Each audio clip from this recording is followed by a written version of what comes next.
Keegan Weiss is next in line with his dad, Jay.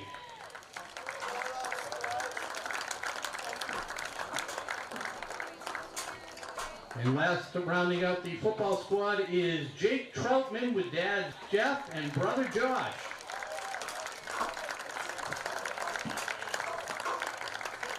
A big thank you to Dad Jeff for taking the pictures tonight. We have the cheerleading squad up now. First off is Pamela De Silva with mom Camille and dad Matt.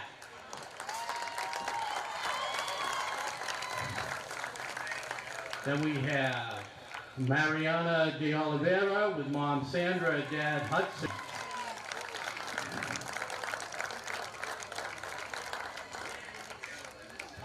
Next up is Sue Dos Anjos Freitas with mom Adelia.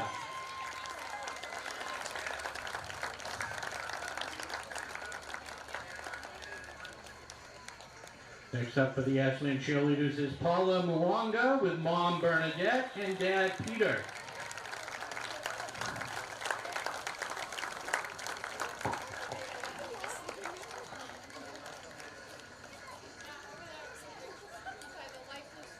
Then it is Charlotte Perry with moms Beth and dad Dave.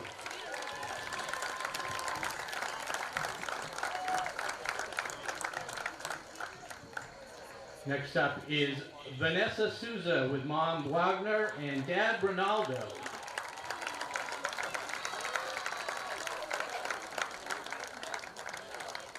And the final cheerleader for the Ashland Clocker squad tonight is Gabby Wheeler with mom Maria, dad David, and sister Victoria.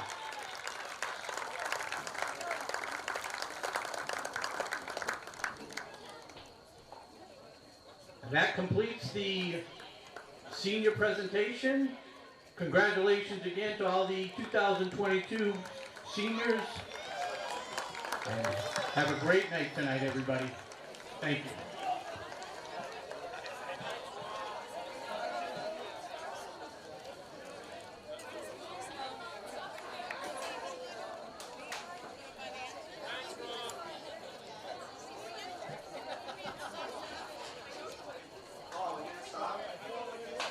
Just keep streaming. I'm gonna mute it though.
available, in addition to specialty wraps such as the Mayflower wrap as well as the Honey Bee wrap. They'll be sure to get your mouth watering.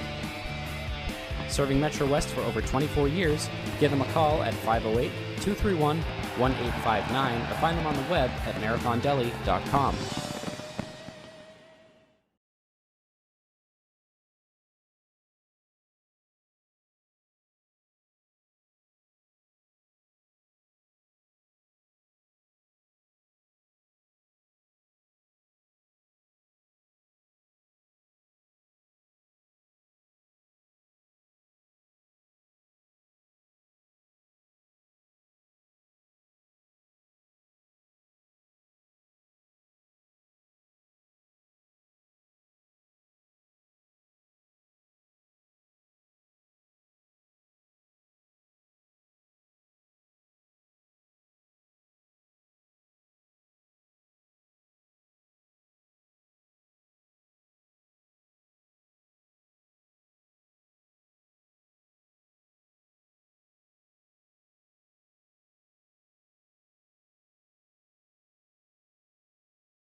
Hold on, it's caught. Does it matter?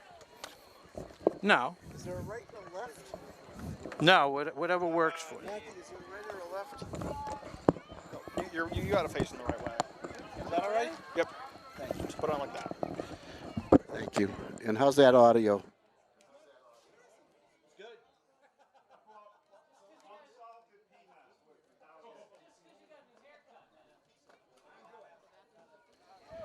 So, Bob, I'm going to do a quick rundown, a little intro.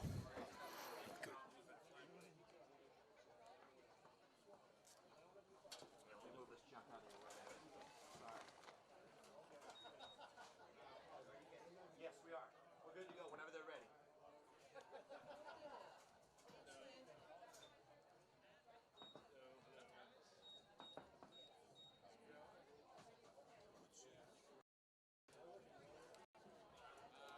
Boy, I those know, guys. Bob. All night long. I've missed those guys. My first game of the year, Rob. Can't wait to see the Clockers. We're going to get this in before the kickoff, but I'm Rob Silver, and back with us tonight is the legend, Bob Thacker. Bob, Thank you, Rob. Great to be with you tonight. I'm just going to go through a few things. I know you've been off for a while, but we're coming to you from high atop the field house here at Ashland High School's William Cunis Field, more fondly known as the Plateau now, Bob. I've heard that. Yeah. You know what they call it in the high school? What? In the high school, when they talk about this field, they call it the turf field. Really? To distinguish it, I guess, from the other fields. They call it, well, now it's known as the Plateau. Tonight it's going to be the 5-0 Ashland Clockers taking on the 1-15.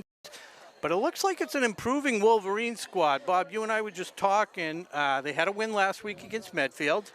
You know, a TVL win. TVL, hey, they're tied Against a big school. They're tied atop the standings. Three-way tie atop the TVL large standings. But 13-7 we last just week. can't tell because all the other games are non-league, and it's very difficult to gauge the strength of their opponents. But I can say this, a team like Holliston, that we had a battle with last week here, winning 20-14 in Holliston. They were winless up until a week ago, but they played tough non-league games. They lost to Milton, gave Milton a battle. They played tough games. And as soon as it came to a TVL battle, they were right there with that. Yeah, we said that every week, that every week it seems like the team we play is another test, and we've just answered every call. But you know, it's the got to get going soon, but it's pretty much going to be the ground game with Andrew Molesky, Peter Gigliotti. You know, Westwood gave up 149 yards on 13 carries last week, and that's one of our strengths. So look for the ground game with Molesky, and that should open it up for Luke Curta to throw to Palin, Gillis, and Troutman. But one thing we want to take note of is they're going to have to figure out Ashland's defense. In 3 games at home this year, Ashland has yet to yield a point to their opponents. In 3 games, the combined score in the first half, Bob, 86-0, they've outscored their opponents. All 5 games? 3 home games.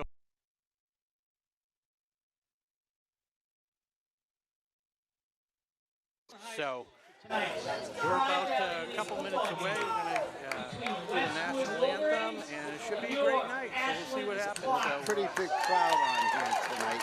Next week is homecoming against Norwood, shaping up as a big game, but the Clockers can't look past Westwood. Yeah. So I was going to tell everybody, grab whatever you need to grab before the game and get ready for tonight's action between the Westwood Wolverines and your Ashland Clockers. We're going to take a moment and listen to the national anthem. So I'm going to remove my headset, and we'll be back in a second. Reflect the values that should be identified with these student athletes.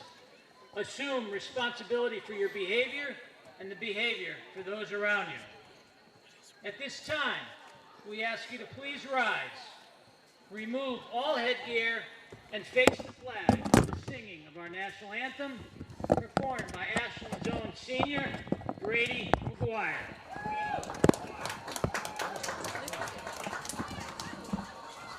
Oh, say, can you see by the dawn's early light what so proudly we hailed at the twilight's last gleaming, whose broad stripes and bright stars through the perilous fight.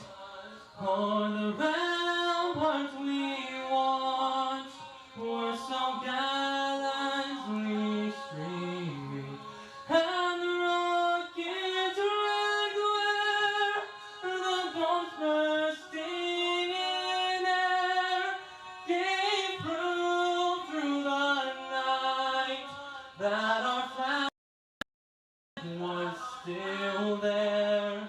Oh, say does that star-spangled banner yet wave for the land of the free and the home of the brave?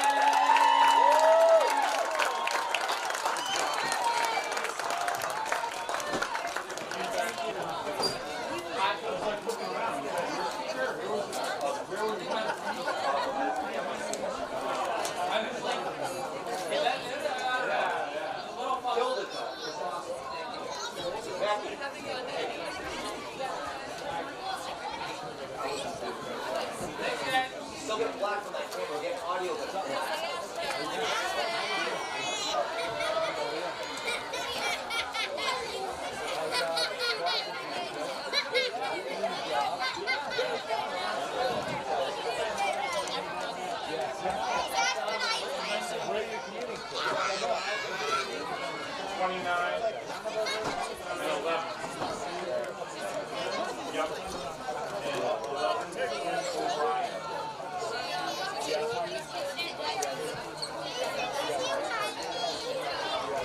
Middleborough, Newburyport. I don't think I saw.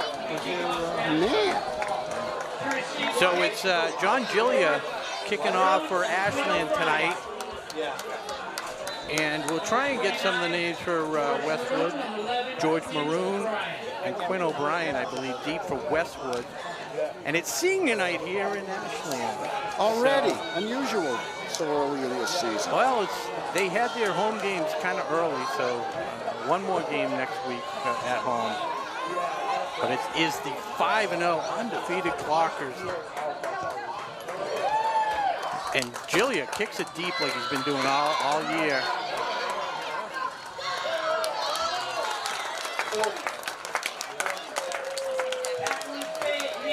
A roster. Clockers are in their home blue. New uniforms this year, Bob. Visiting little Wolverines easier to see. are mostly white. And typically, don't pay any attention to the team on the other side. That's an old roster from that's our only other TVL opponent. That was the only small division team we faced. Bellingham? Yeah, the Bellingham. The Clockers handled them easily. And they're a decent team. They're within the rankings for the tournament, the postseason tournament. First play of the game right up the gut and nothing doing.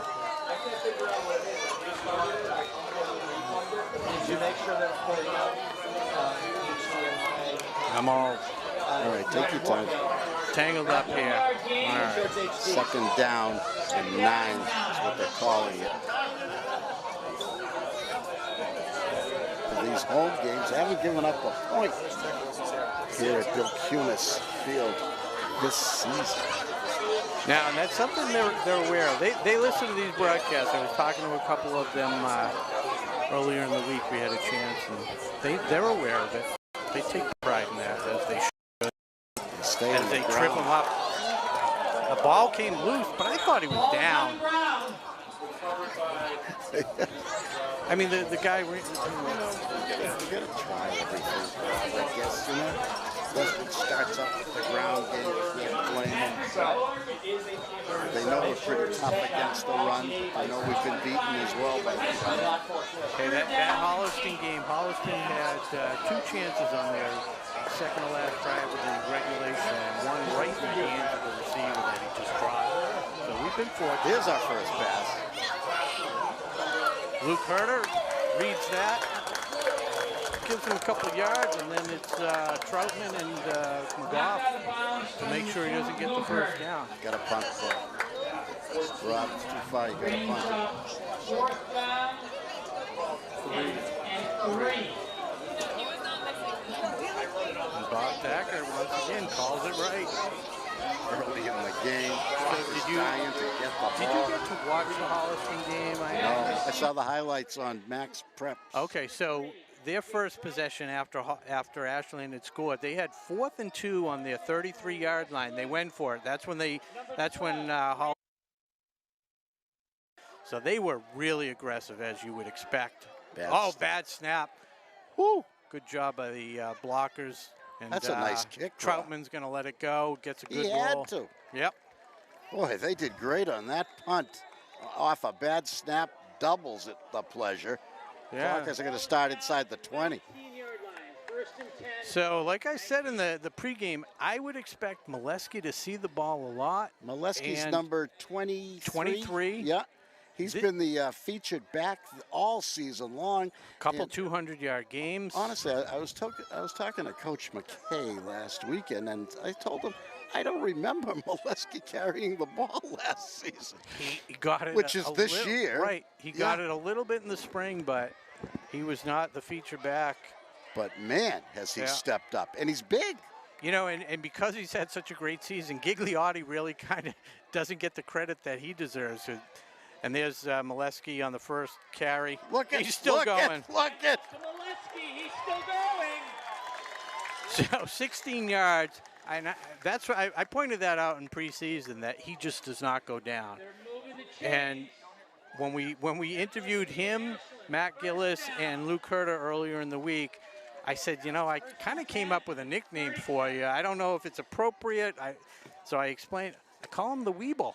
The Weeble. They wobble, but they don't fall down. So I had to explain it to him, obviously, because it's you and I are 30 the only years, ones left in 40 years in the world that know what that. I sent him the little commercial link on Twitter, but he gave me the approval. He said I can call him the Weeble, but that's a perfect example. Herter hands it off to Molesky again. Right up the middle. You know, 8 yards. He's a little bit bigger than our backs have been in recent years, and you know, it reminds me a little bit of the Hanrahan boy a few years ago. I never really got a chance to watch, but I know he had some big games. I think. Yeah, but he was an up-the-middle kind of a guy without the breakaway speed. You know, Eddie Lopez had that breakaway speed, and Molesky is deceivingly quick, and he has good vision. He knows when to bounce it out, when to go up the middle. He'll explode out of the pack when you least expect it. I mean, he had the 87-yarder last week against the Holliston Panthers, right? I'll tell you what, I expected Clockers to put a 5-handle up on the scoreboard tonight. Ooh. Still trying to go. He gets a half a yard. So I don't think he got there. No, 3rd and 1. It's going to bring up a 3rd and 1. Who took that one? 40. That's Gigliotti. Okay. You'll see Gigliotti run the sweep a lot. Number 22, Jake Rimza, comes in. I asked if they had a nickname for Luke Herter. They said the Big Hurt, but we can't. Yeah. That's Frank Thomas. Yeah, It's just, right. There's only one Big Hurt. yeah, exactly. The Little Hurt. So Ethan Antonuk, the up back, Molesky deep. Herter keeps it. Quarterback sneak. Patriot style, Rob. Yeah. When you get close, just let the quarterback take it, especially when it's a kid like Herter. Yeah, he's a tall kid, physical. Oh, he's just a player, you know. Exactly. He plays both sides of the ball. Has to. We need him on defense, too. Yeah. Matt Gillis coming to the sidelines. He's been having some. You know, I was thinking, Rob, the Clockers only lost 1 game in 3 years. I know that. 2 games, right? 2 games in 3 years. Hopkinton on Thanksgiving. If you want to count that, yeah. But, and then it was the Holliston one in the spring. It's pretty incredible. And I was also thinking, they're the defending Super Bowl champions. Although everything's been mixed. Herter looking deep. He finds Keegan Weiss over the middle. Boy, did Keegan adjust to that ball beautifully. It was a little behind him. Just couldn't keep it. Weiss, incomplete. But if Westwood gives him that much time to throw, it's going to be a fun game for the Clockers. So Troutman comes out. Herter's number 2. Troutman number 3. Molesky's number 23. And the other back who's had the ball tonight, Gigliotti, is number 40. Yes. Our wide out here. Down at the bottom, I think that's Jake Rimza and Max, Palin at the top of the screen. Rimza wears 22. And there's Molesky. You just can't bring him down by yourself. Westwood got a real education on this first drive. When you get a chance, you look in your binoculars. Got to look at the legs on Molesky. It reminds me of Barry Sanders. Just unbelievable. And kudos to Molesky because he has been working out in the summer. He worked out all last year. He works out, on the weekends. So he's earned everything that he's getting, all these accolades. Player of the week, 1 week he's been nominated, 3 out of the 4. The 1 week they didn't nominate him, they just felt like, hey, we can't nominate him every week. Let's get some other people. I think he had 200 yards last week. I had him at 196. Last week against 160 maybe. He's going to throw. Throws in the flat to Matt Gillis. This turns on the Jets. Boy, he was open. Pick up a 31. They love that. And Gillis knew what to do with it. Gillis is not afraid of the contact. He's deceivingly quick. Great yak. Yeah. Had a lot of that this year. Troutman broke a 62-yarder a couple weeks ago against Bellingham to start the scoring, and it was a 1-yard pass play. And then a couple huge blocks by his offensive line. Opened it up, took it to the house. 5:38 to go, first quarter. Ashland into the Marathon Deli red zone. Molesky by himself. Herter wants to pass. Great job, touchdown, Clockers. Is it right on the line? Is it incomplete? What's the call? Pass is complete. No, incomplete. Well, yeah. Hit the dirt. I didn't have the binoculars up. Couldn't see it. Couldn't see it.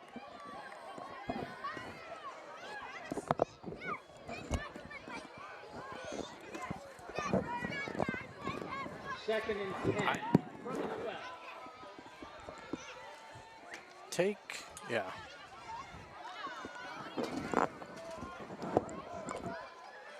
I go. So Herter. Now it's second and long, Rob. It's a little different situation. Yeah, I think they'll but give it's it a Herter. 4 down territory. Herter finds a hole. Still not down. The yardage wasn't huge. It was about 3 yards. Gain of 2. But again, you'll see that often. He didn't even get tackled.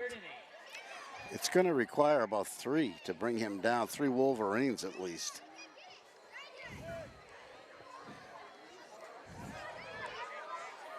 Wolverines are, he's gone mostly up the middle. He's gone completely up the middle and off tackle. I would hate to see him outside against defensive backs trying to bring him down if they sweep him.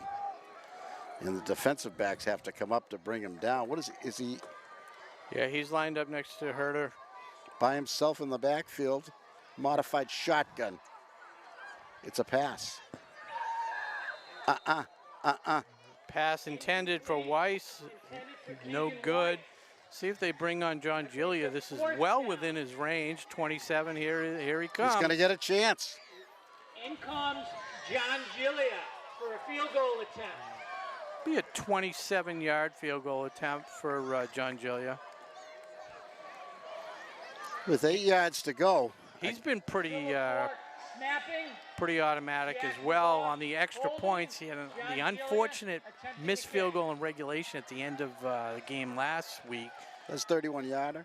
Yeah, it was unfortunate, but he was 6 for 6 the week before on extra points. And that one looks good. I think he's got it. Yes. And the kick is good. Hey, very nice job. Kid's got a good leg. Pro style. Yeah, Philip Bork on the snap, and I think it was Jack McGough on the hold, one of the backup quarterbacks. Clockers have two backup quarterbacks, McGough, the senior, and Pat Twinnell's Ryan's younger brother. He's had some great moments this season. Yeah, what's been nice with some of these blowout wins is they've been able to get some of the reserves in there and let them get some quality playing time, which what a strange ending to that Holliston game last week in Holliston. I was there. A touchdown was scored in overtime to give Ashland an apparent 20-14 win, but there was a flag on the play. Yeah, and I watched the replay probably 20 times, and I couldn't tell. It didn't look like it was on the pass. It looked like it maybe somewhere on the line, maybe a hold, or, maybe lined up offside. I don't know, but. A brief conference, which seemed like an eternity, and then they picked it up. But the thing that really frustrated, onside kick. Whip kick out of bounds. That's a penalty. And Peter Gigliotti with a good effort to chase that one down. He gave it everything he had, but that ball was bouncing. Clockers haven't done a lot of trick plays, I think, because they've never known who they were facing, and if they've just been playing solid football, and they haven't needed to do that. They're like, let's play our game. But I think they're trying to maybe figure out a couple things. And 5 yards from where it went out of bounds. Look at that. Yeah. Is that something new? From where the ball went out of bounds. So now I've never seen that before. That they must be a look new as rule. confused, right? They're talking about it. 49-yard line. First and 10. So what I'm looking at is Coach McKay. Coach McKay doesn't look upset about the ball placement, so I'm guessing he'd be going hysterical if there was no such. He probably knows every rule that's. Great field position. I think part of the reason that Ashland was willing to try the onside kick was because they handled Westwood so good on their first possession. Oh, definitely. Not much imagination there. No, and it's Pat Deloria's first on the tackle, number 51. And Luke Herter and Leo Bovenschultz. Now, who's got the pink T-shirt underneath his uniform? 51 is Pat Deloria's, and that's his dad in the corner there, one of the assistant coaches. These colored T-shirts. I noticed it on the Juden on the Patriots. Breast Cancer Awareness month, and but I think the whole student section. It's a great way. To pay a tribute and also to get yourself noticed. The pitch. Oh, he found some space, and there's the play. The first down. Well blocked. Westwood has their first down of the game. Westwood first down. Two guys handling Dylan Drozik, number 59.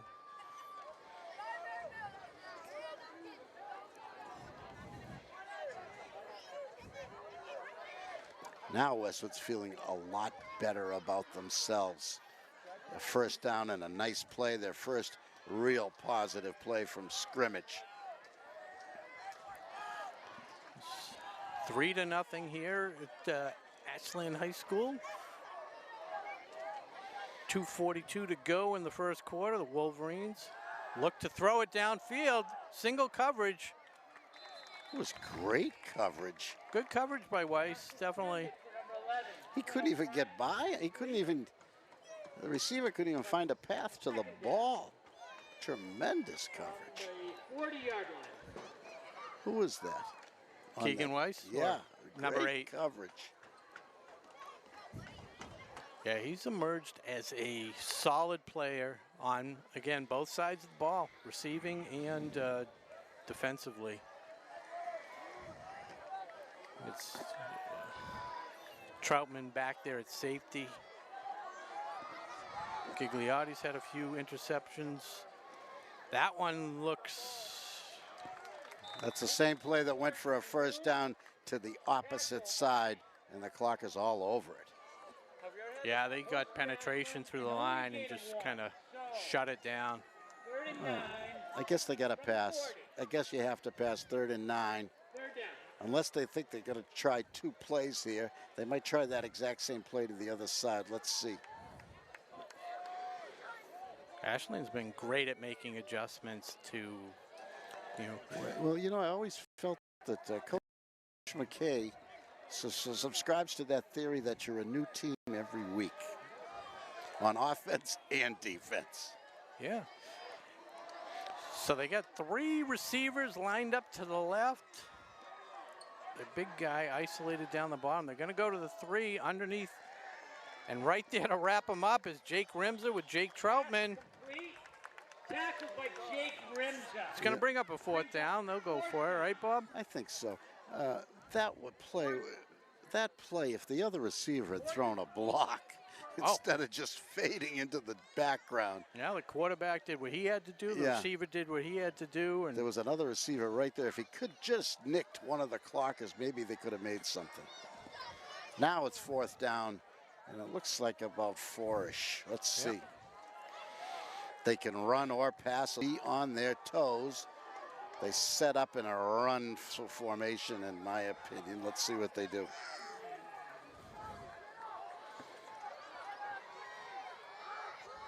Another high snap. Deep. Throws it over down. The middle. Yeah, missed him. He went over the middle. You know, he was open. He was open, Rob. He was open, and he had time. He got a little excited and rifled it. So once again, the Clockers, as they've done all year, bend but don't break, and still zeros on the board for the opponent. With 39 seconds to go, the Clockers will take over on their 33-yard line, 34-yard line maybe, according to the scoreboard. It's better than when they started on their last drive, which went all the way to the 10 and produced a field goal. I had Westwood, I had the Clockers favored by 21 tonight, so Westwood keeping it close. And hand off to Molesky. There goes Molesky. Whoa!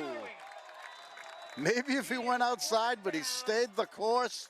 A couple of defensive backs seems like, and a linebacker wrestle him down. A big, big gain from the 34. He needs to wear a tighter jersey. Every tackle that's been made tonight against him, they've had his jersey from behind. It's a 24-yard run. 24-yard run. We'll see if we get one play off. 14 seconds to go before the end of the first quarter. They will get it off. There it is. Hand off to Gigliotti. And he moves the pile for 5 yards. That's the first down yardage you want. At least 5. Yep, brings it inside the Westwood 40-yard line down to the 37. That's the end of the first quarter. And 1 quarter in the books.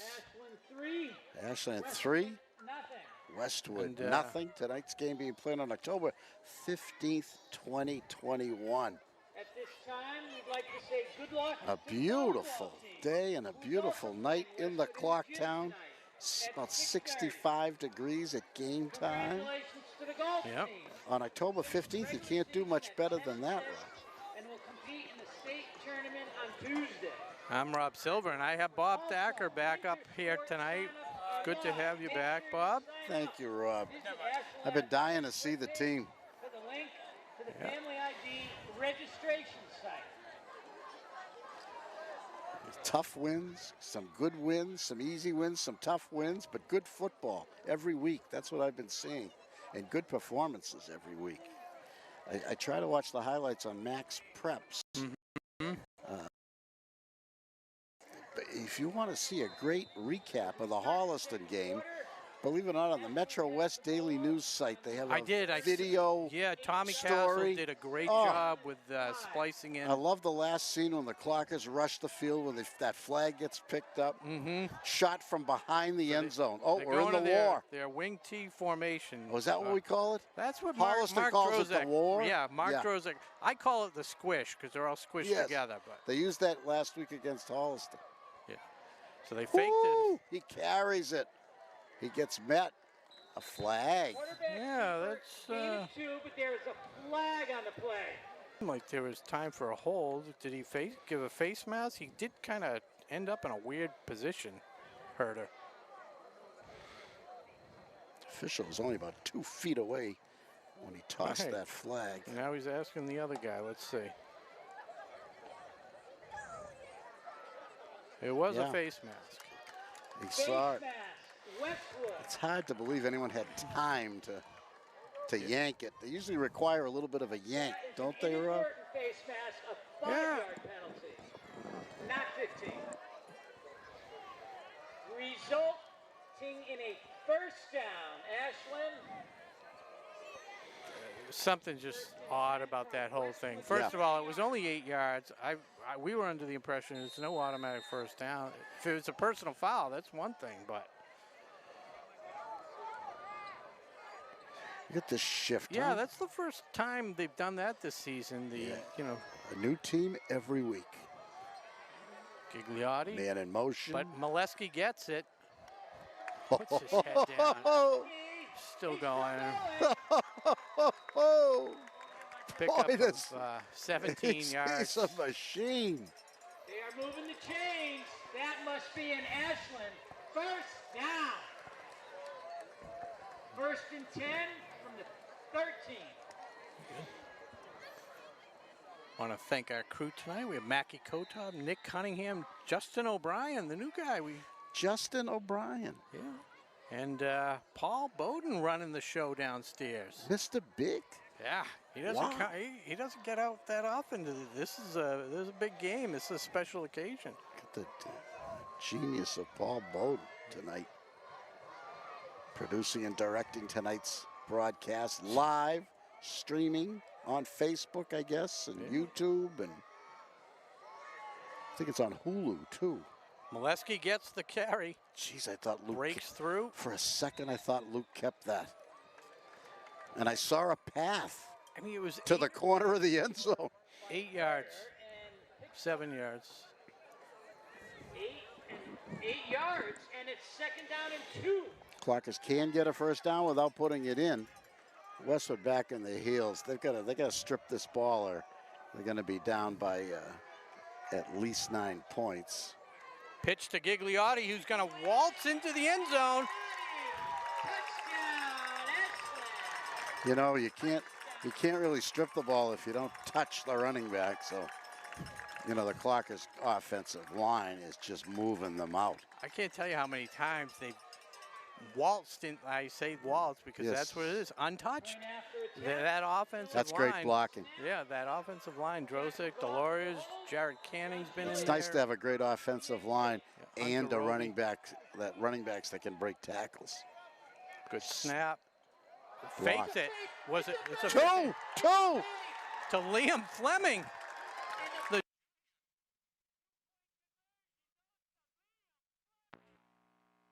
We're good. Boy, did he sell that, huh? He did. Did they sell that extra point? Man.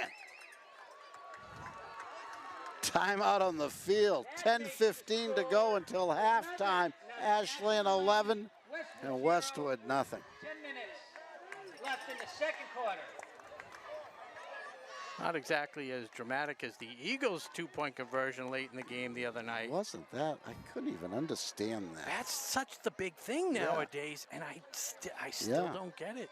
Because the extra point is so difficult, or more difficult now. You still make it 95%, aren't they? I don't know. And then they're talking statistically. You know, go for two before you have to. But then what doesn't come into play is when they do the statistics is how efficient is your offense. If you suck at getting the ball in from the 2.5, 3 yard line, then the statistics are not the same for you as they are for a team like Tampa Bay that can get 2 yards in their sleep. Well, there was still quite a bit of time left. So I suppose it opened up the possibility of 2 field goals tying the game. Of course, they didn't know that they were never going to get the ball back. Well, I wasn't upset. I was on the underside of the Tom picture. Tom took it all the way to the 2-yard line. That was perfect. John Giglia again with a huge boot. Touchback, his 3rd or 4th touchback of the season. No return. 65 yards in the air. Woo! And can't give the wind any credit on that one. No breeze tonight. They kick off from the 40 in high school football. Yes. Which used to be where they kicked off at all levels. But now in college, I think it's the 35. And the pros are also the 35, yeah. I believe so. Or the 30. I think it's the 35. Yeah. So,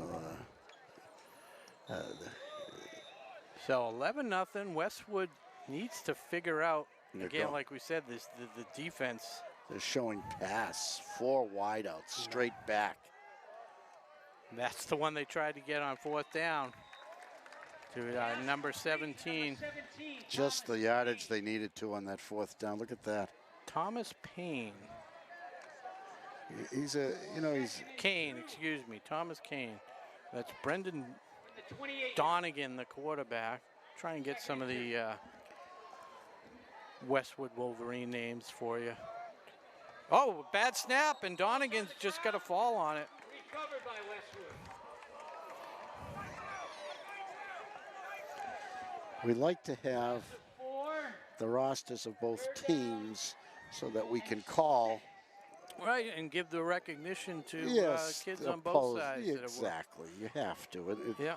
You can't just say Westwood does this and Westwood does that, but we're stuck tonight.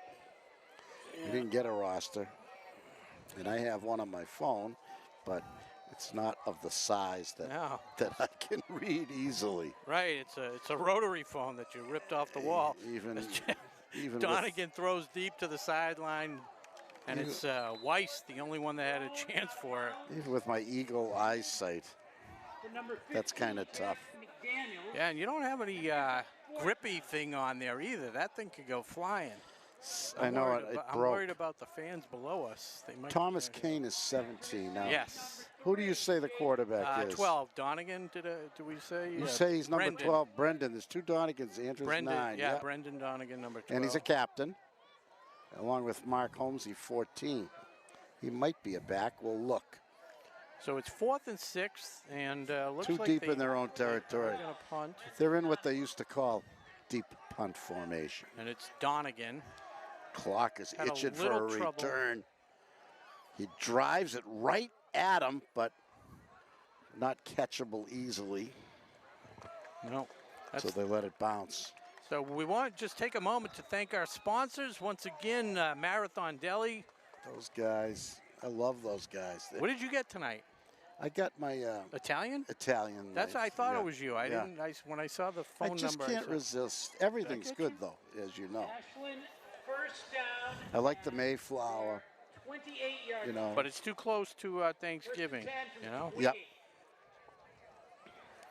Clockers have the Thanksgiving Day game at home this year, and we will be covering it. Clockers on a 2-game homestand here. Norwood next week, a big game. They were co-champs last year with Ashland. And I guess what was Halston also a co-champ or not? Last year, yeah, officially that's Three-way how they. tie, yeah. But Ashland beat both of the beat Norwood to Molesky breaks free. cost them the outright championship. Still going there. I thought he was down after 10, but he gets another yard or two. 12 yards on the carry to the 40. He wasn't touched until 8 yards deep on the carry. 40-yard line. He likes the contact. He doesn't know what to do if nobody's in front of him. He looks for the person. Yeah, he's got to have about 75 yards already. He may. I thought He had a 24-yard run. His first run was 15. Yeah. The yards add up.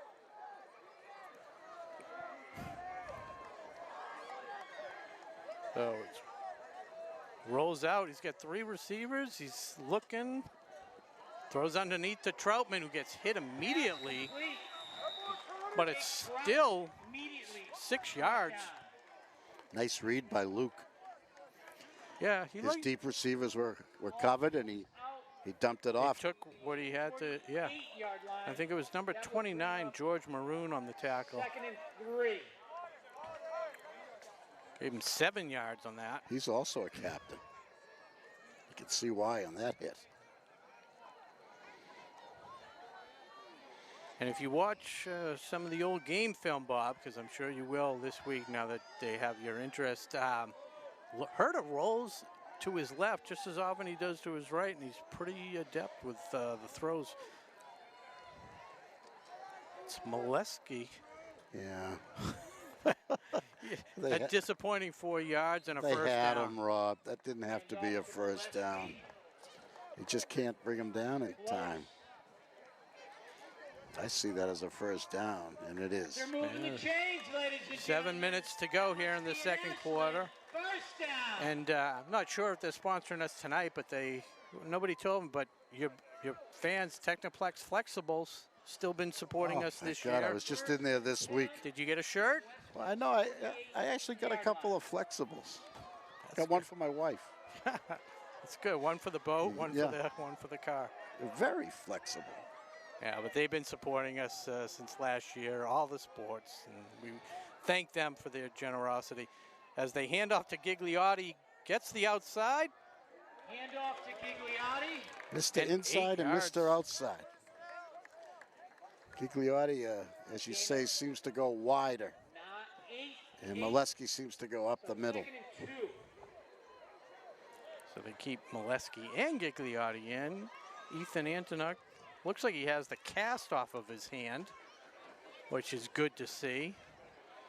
We go under 6 minutes left in the half. 11-0 Ashland. That 5 handle may not be attainable that I was talking about for Ashland. Oh, you know the power ratings. You know how they? Yes. The rankings. I found out something else interesting. The 14 points. Yes, the maximum. The difference. Yes, the differential is a big factor. Herder fakes to Gigliotti. Ooh. Oh, he was open. He overthrew him. The point differential in your wins is very important. Yes. Also, your opponent's record is very important, but it's maxed out. The differential is maxed out at 14. So a 15-point win is the same as a 14-point win. Or 30, as they've had a couple times. Right. Yes. And what's interesting Good is rule. I think it's a great rule, but you don't know exactly your power rank until the season plays out a little bit more, because you beat a Holliston you can team go up, early, you can go and if up Holliston and down. never wins again and ends 1-7, it kind of You can go up and down. yeah. So the best thing to do is to win all your games, as Ashland has done so far. 5-0, looking to go 6-0 tonight and stay undefeated, with Norwood coming in next week. Off to a very good start here in the first half. And it's Molesky tripping over his own player, actually. Is that a foot short? Yeah, I think it is short. Well, fourth and a half. Unexpected. 4th and inches, folks. I'm going to let you make the play call, Bob. What are you calling? You know, I'm a little bit afraid of the quarterback sneak here for some reason. Right, because of Molesky's ability to carry tacklers. It doesn't seem like they could stop him this close. The quarterback keeper has been so effective. There it is. Easy, easy. That's how they. Look at this, almost a touchdown. Wow. Quarterback sneak. You don't see the quarterback sneak go for 8 yards that often. They just keep the legs churning. You got people pushing you behind. Who's our center? We have. What a that's job. a great question. I think it looks like, is it number 30-yard 74 is Michael D'Souza. He's in there. Yeah, 55 Hunter Roby. Hunter Roby's in there. Let's see. It is, looks like Pat Deloria, 51 is the snapper. Yep. And I guess they have 3 different ones. It's Philip Bork on the extra points, and I'm not sure who it is on the punts, but I don't think it is the same. Herder has Troutman open. Oh, it was actually Antonuk. That was decent coverage, and I think Luke did the right. That ball could not be intercepted. I think he actually threw the ball a little late, to be honest with you. It gave the Westwood defender time to close on it. He was open before that.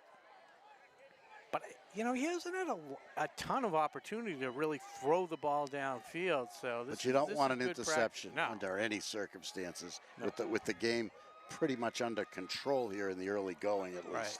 And running the ball at will. 2nd and 10.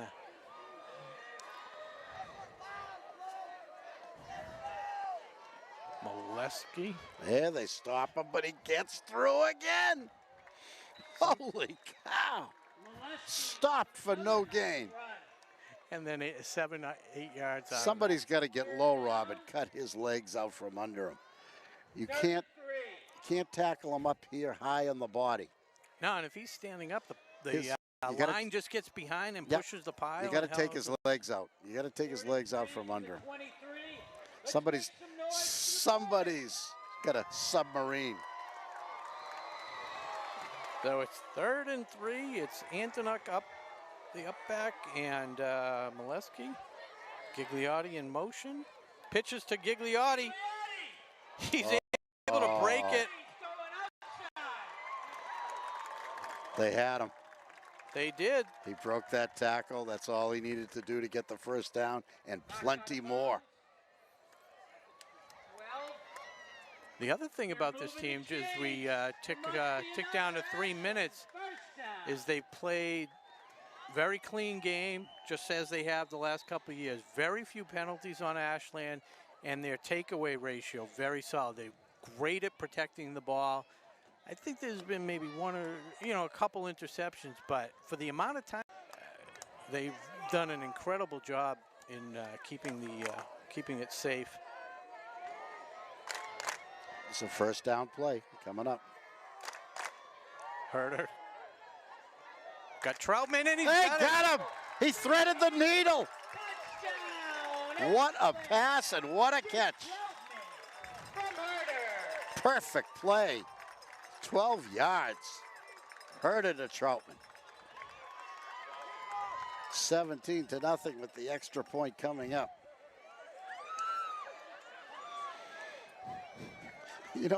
Westwood's been playing a little bit tougher against the run recently. Now they got something else to worry about. Perfect play calling by Coach McKay and his staff.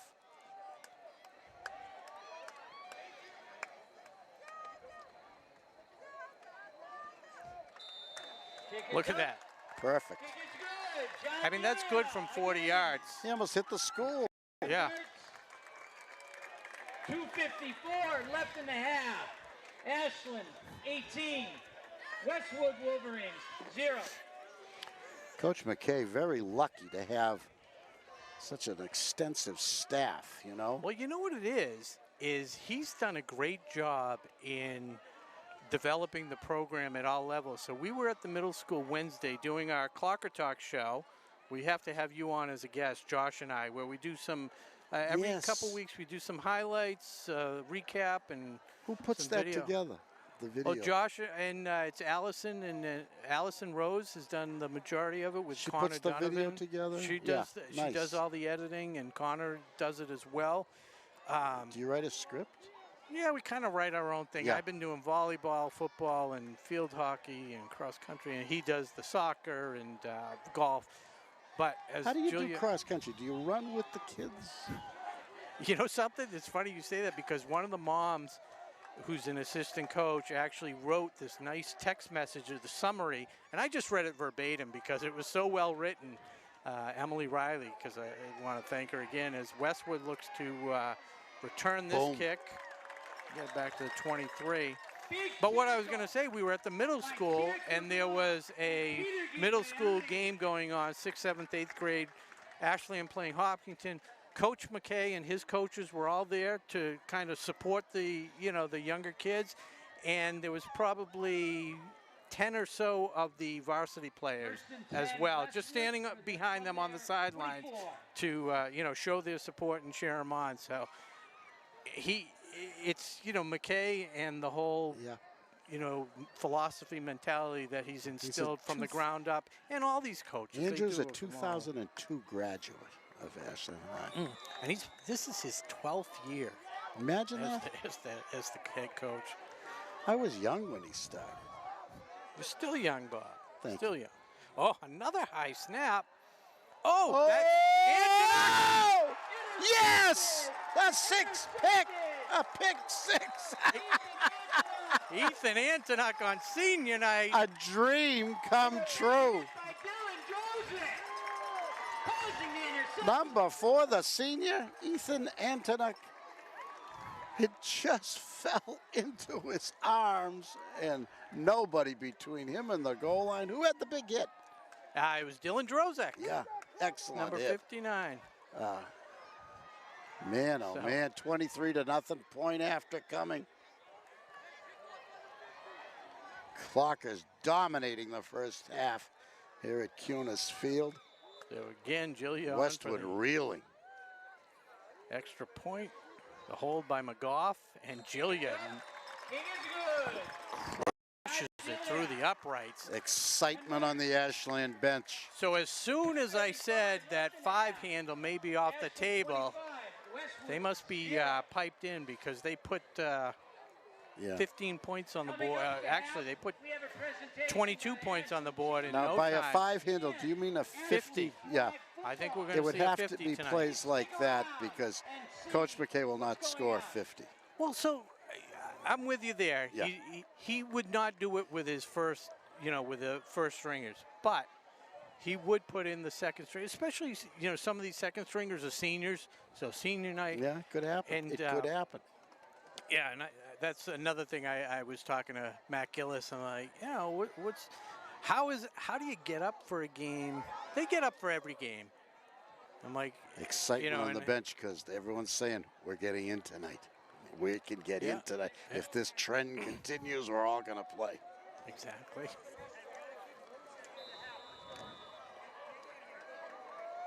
How much time? What's left? Yeah, not much. 2.5, 2:35. Do you have room up there? Do you have room up there to the left? We're usually at the fence. I know it. I don't know why I'm back here. Oh, wait, hold on. I think you're caught a little bit. Tethered you know what? That's here. Okay.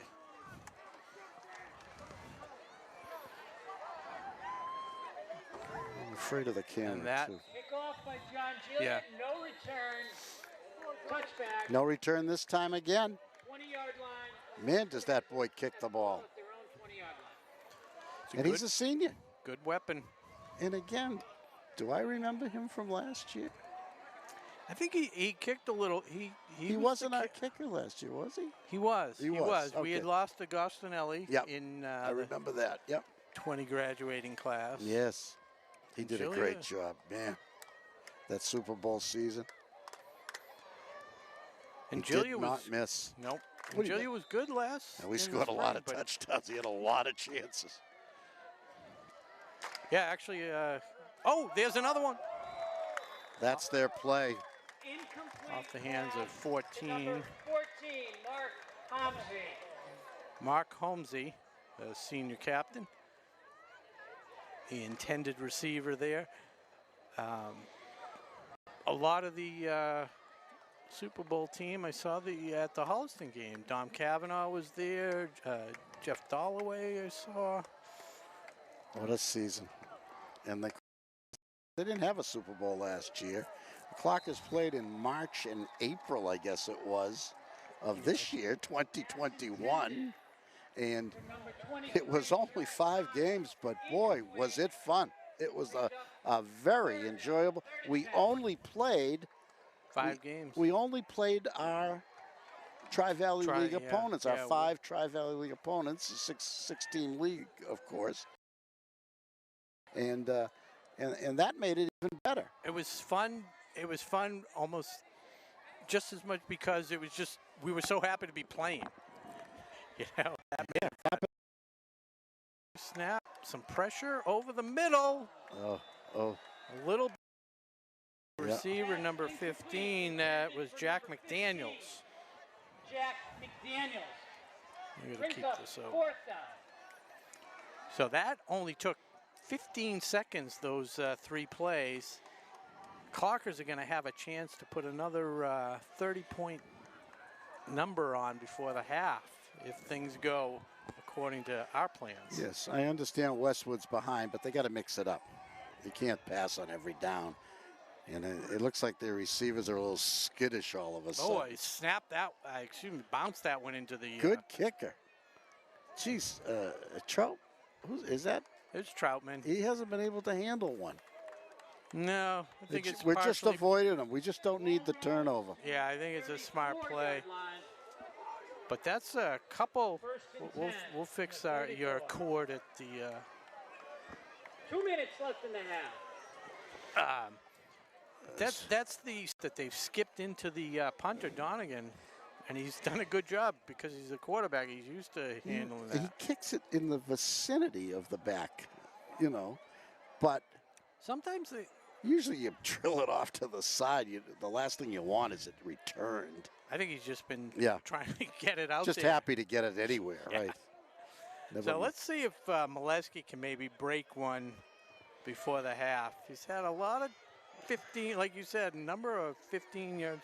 25-0, the out Pass pass. to Jake Keaveney. And that's going to go nowhere. He stayed Lost on a his 3, feet, but he Jake Keaveney. paid the price. I'm wondering if Jacob Jr. if he had a little more room, if that might have even been a halfback option. Yeah, it gives him a chance to touch the ball, make a play.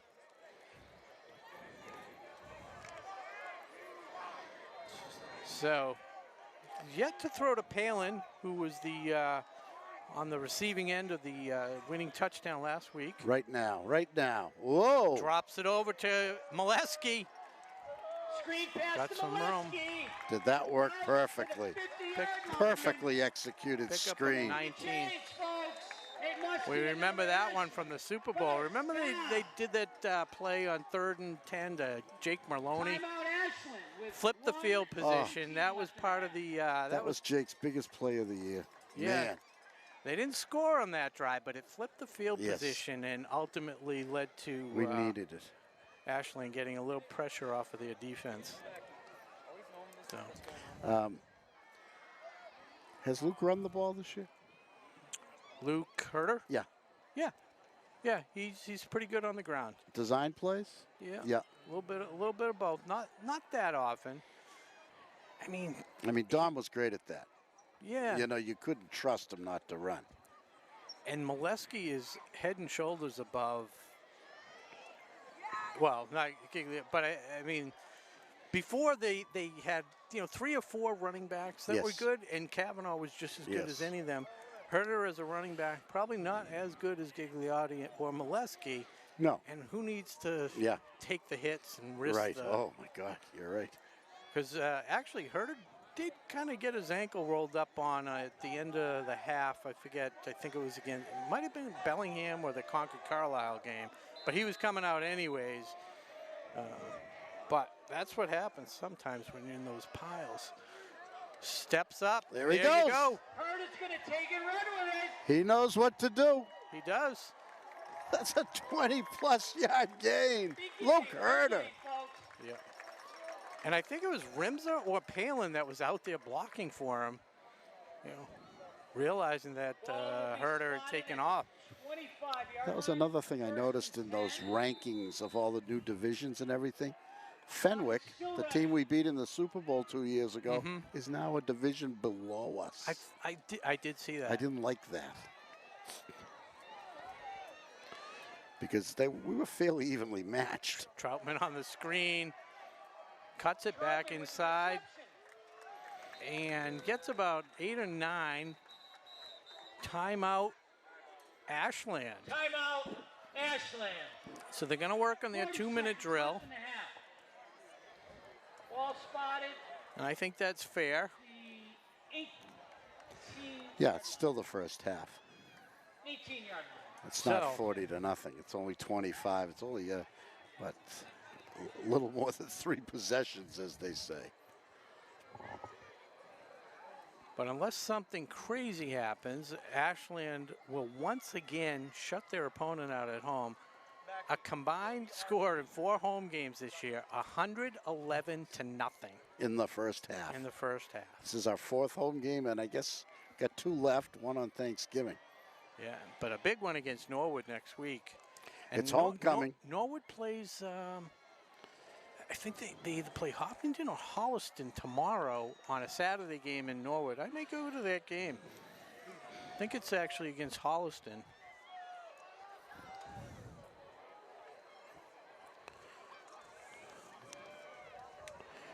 After Norwood, Ashland will play at Medfield High, and that's their last game before Thanksgiving. But right now, they're in very good shape to make the playoffs, so there will be more games. 16-team playoff field. Herder's got time, steps up, finds Rimza over the middle, breaks a He tackle. took it in. He took it in. Oh, he wanted that touchdown, Rob. He was not going to be denied. Perfect pass, but he had to make 5 tough yards on his own. So Rimza, more known for his skills on the basketball court, is kind of new to football over the last couple of years. And from what the coaches have said, he's worked so hard, smart kid, listens, is very coachable. And if you saw over in the corner, the coaches that are up on the roof were just as excited as he was for that touchdown. It may have been his first of the season. Oh! Something went wrong there, Rob. No good. Yep. Something went wrong there. Combination or Had to be timing the was hold. off. Had to be the hold, yeah. All right, we'll blame it on Jack McGough. Because the ball Seemed like, yeah. weakly and sideways. Yeah. But anyways, 29 seconds to go, 31-0. You know, the extra point is at least a 3-person function. You know, it's the center, the holder, and the kicker. And the offensive line's going to be in there somewhere too. So it's not just the kicker. One of the things I noticed this year, and I've commented on it before, Philip Bork with the snapper on the extra points, very crisp. Last year it seemed like, I don't know, you know, who it was or what, but it just didn't feel like, almost felt like you had to wait for the ball to get there. And you see that a lot. Actually, Holliston's kicker, same thing. You know, their snapper, but Philip Bork is. It's a little bit of confidence, you know. I was just going to say, you have to realize that it's not that easy to snap that ball crisply and hardly to the holder. But like everything, they practice. So Bouncer. Little. Oh, touched and covered. I don't blame him. He was going to get hammered if he ever tried to turn that thing upfield. Yeah, that was number 50, Max Bowl, the freshman.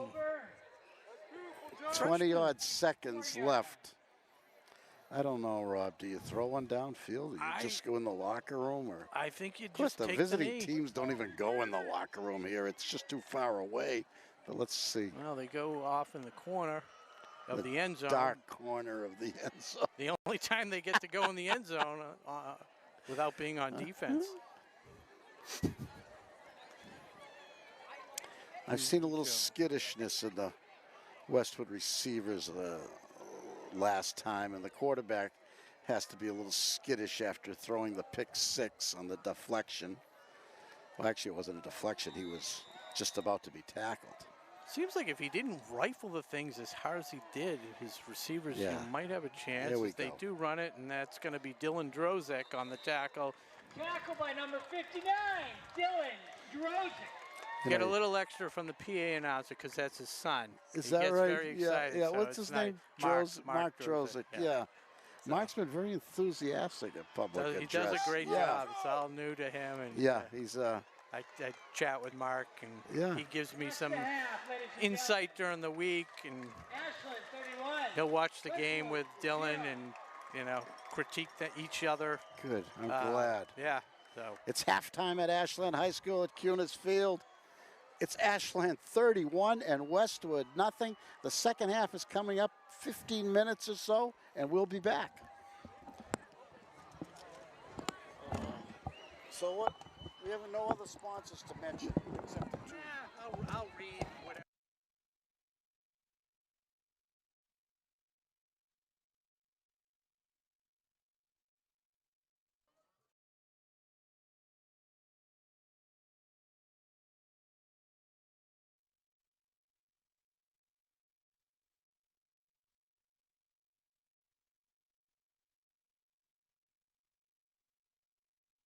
For dining or catering. Fine cold cuts, cheeses, and meats also available, in addition to specialty wraps such as the Mayflower wrap as well as the Honey Bee wrap. They'll be sure to get your mouth watering. Serving Metro West for over 24 years, give them a call at 508-231-1859 or find them on the web at marathondeli.com.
Abrams, Corey Chase, Dave Foster, Pete Gorman, Todd McMullen, Rob Petta, Adam Van Beek, and Joe Inomi. We would also like to thank Pete and Allie Gordon, Mike Apollo, Jay Swaheen, and Kelly Runn for their work behind the scenes. And of course, none of this would be possible without the high school coaches and players. Their dedication to building the next generation of football will ensure the traditions and values of this program will continue well beyond their time on the field. Enjoy the game.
But then this game and the next game would help know what the gap. All right?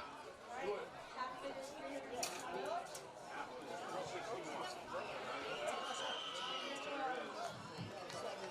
That's a lot of money. You have some really good support. You got some great facilities in Anthem. We would like to thank everyone for participating in tonight's 50-50 raffle. The take-home prize is $361. So thank you again to everybody that contributed. The winning ticket is a yellow ticket, number 485-966. I repeat, 485-966. Please come up and claim your money.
Well, yeah.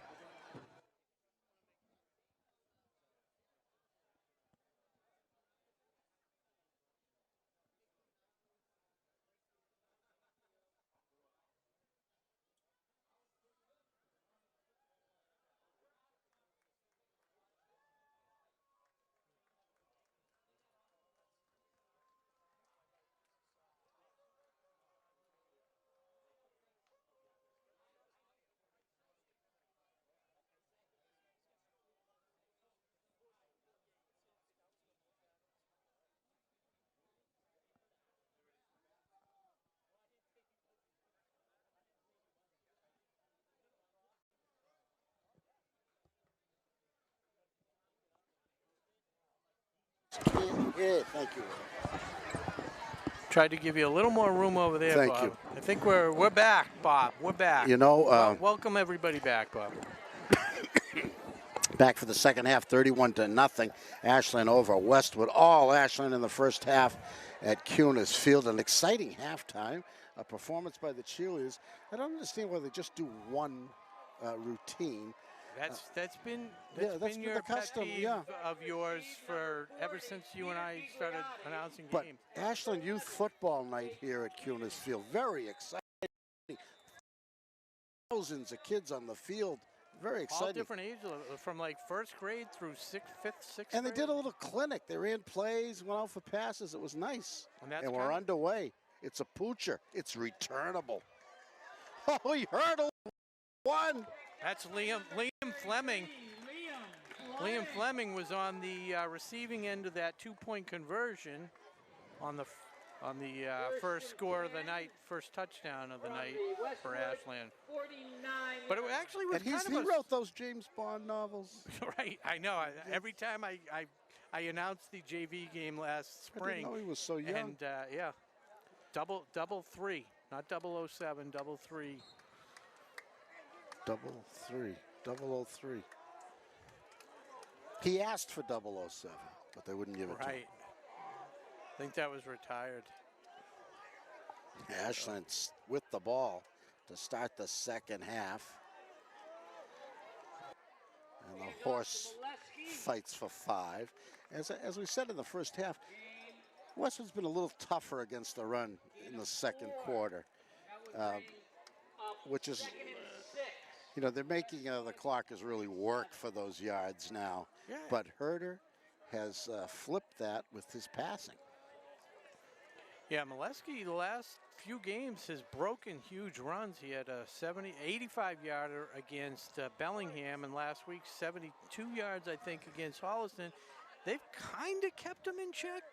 I mean, he's still over 100 yards, probably about 110, Yes. 120, but, 15, 10. They've been getting a little tough. Pitch it to Molesky. Nowhere, but he finds some space. Gets about 3, maybe. Yeah. The Clockers are, let's see what they do on third down. I'm saying they're in 4-down territory with a 31-0 lead. October 15th, 2021, Ashland and Westwood from Cunis Field. Bob Thacker and Rob Silver with you on WACA-TV, live on Facebook and YouTube. So you say it's 4-down territory, but with a 31-0 lead. You have a luxury. You don't have to. You don't have to try to pin them inside the 10.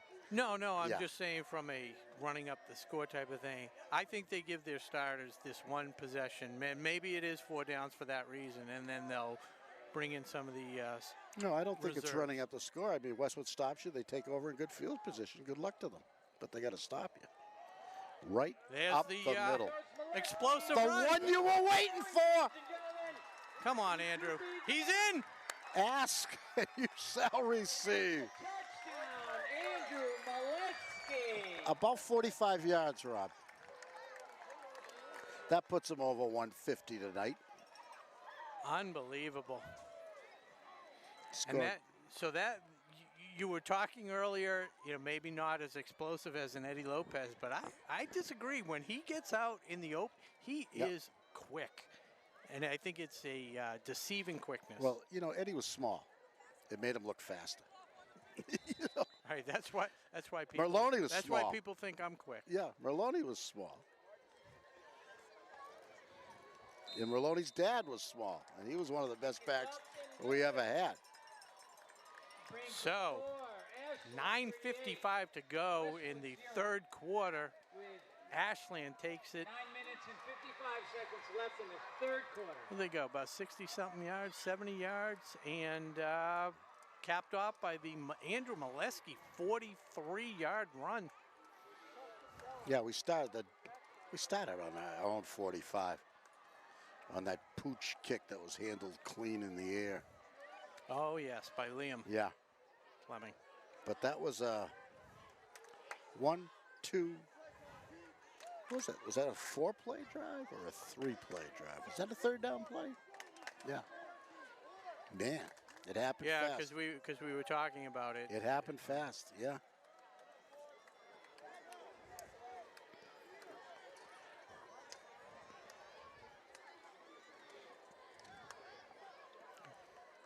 And it is senior night here at Ashland High School. All the seniors will be playing tonight. And It's just what you want on senior night, a game like this. Molesky is approaching, and this is game 6, approaching 1,000 yards on the season. And like tonight, he's probably not going to see any more action because he doesn't need to. But Today's game is brought to you in part by Marathon Deli. Marathon Deli offers a full range of lunch and dinner items for dining or catering. Fine cold cuts, cheeses, and meats also available, in addition to specialty wraps such as the Mayflower wrap, as well as the 36 honeybee points against Greater Lowell. Wayland was a close game. Metro West.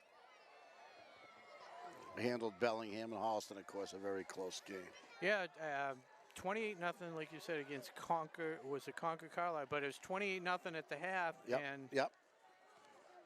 back and forth, eventually gave up with That was some a of the duel. reserves in there. But What a team that Lincoln Sudbury seems to have. You Oh. know, they're in Concord Carlisle's league, and have we? that's a league above ours.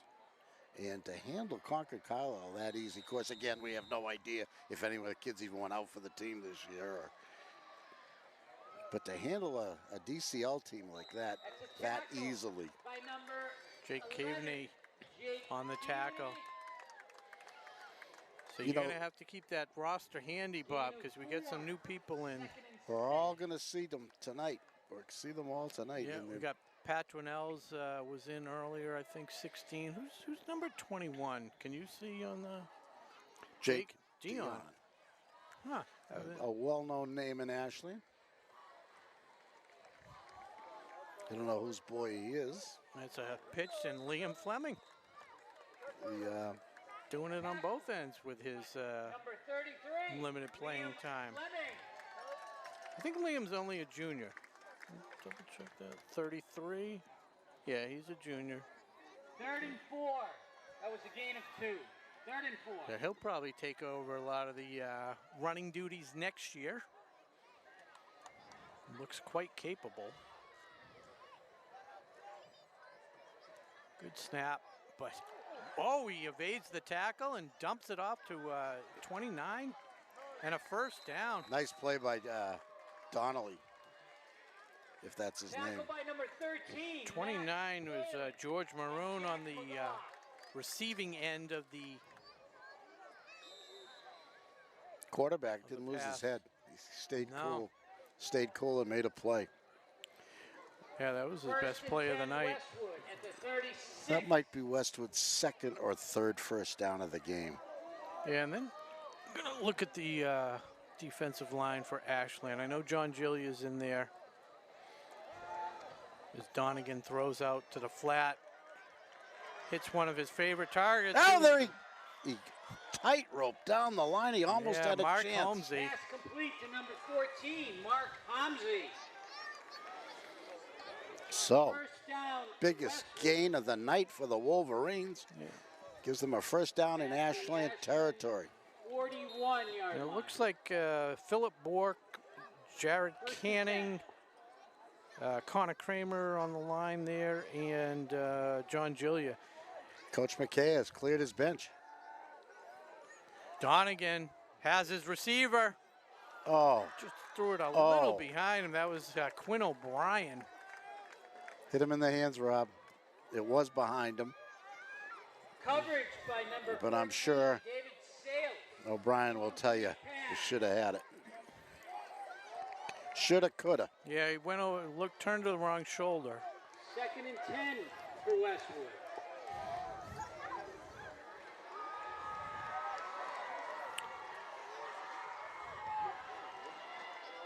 Quick one.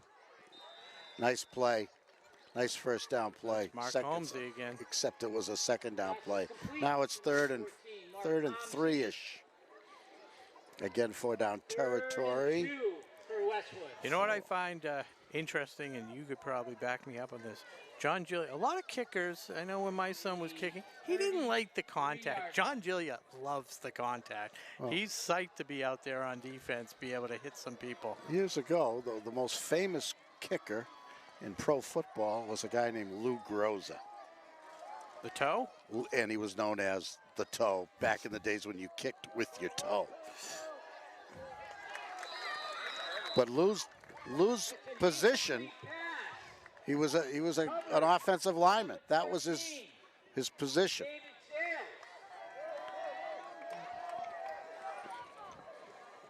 That was before The game- specialists. I was just going to say it wasn't as specialized back Paul then. Horning, of course, did everything. George Blanda? Did Blanda kick?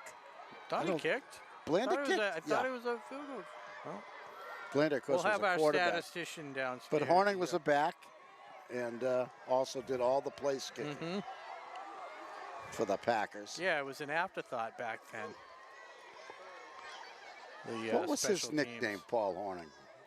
Was that the Was he the galloping? golden- The galloping ghost? He was the he, golden or something. The golden, The golden boy. Golden yeah. Girls? Pass is complete. I think he was a Notre Dame. And it's Stop. a Westwood first down. It's Quinn O'Brien again. This time he was able to make the reception. Another first down for Move Westwood. The chains. Are they in a hurry up? 38-0. Westwood ready to go. Hands it off. Fleming, Jared Canning. Got a hand on him, but it was Fleming for the most part. Gain of 3 for Westwood. Connor 2nd Kramer. and 7 from the 25. Clock's moving though, that's good. Yeah, the game. They got to mix it up. You got to mix the run in with the pass.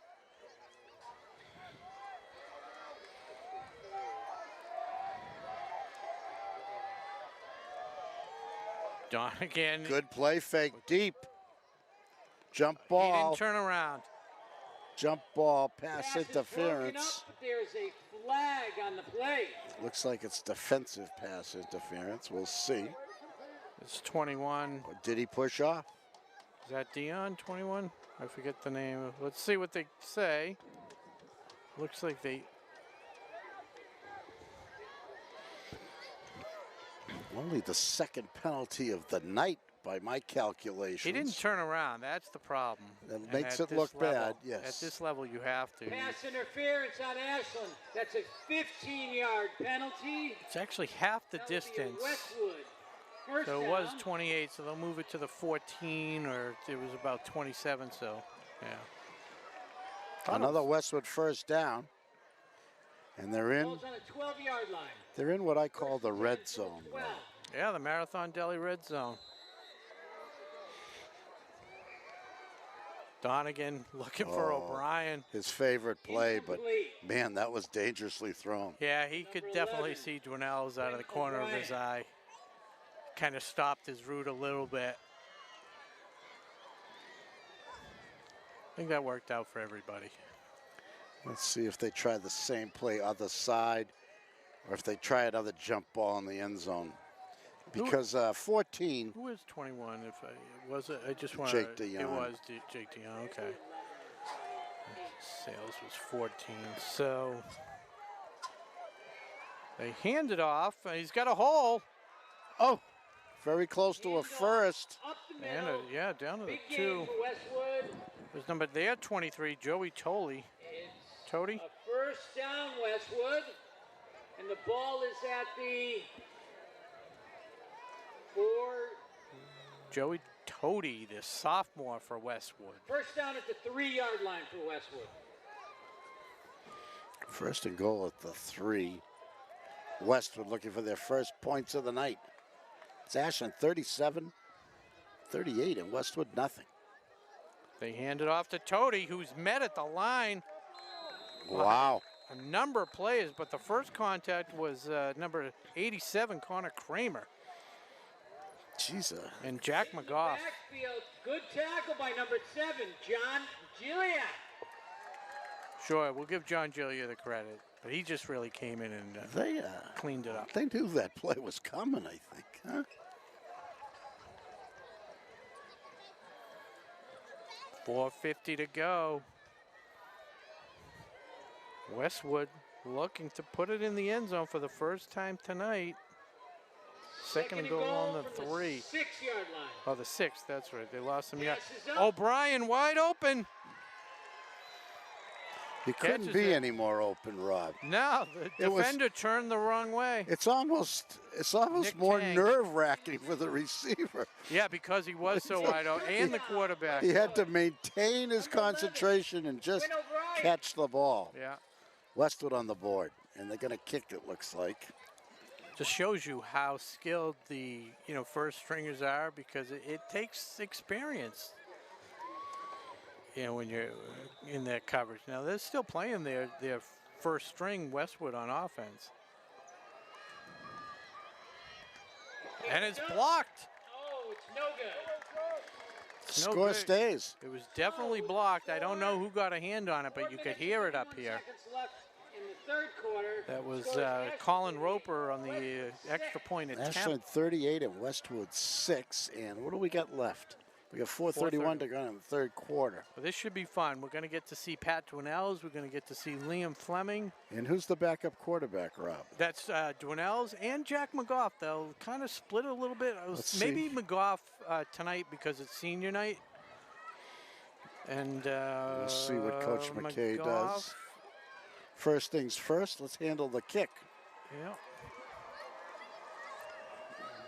Back deep is Gigliotti and Jake Keaveney, number 11. And maybe Westwood goes onside again. Why not?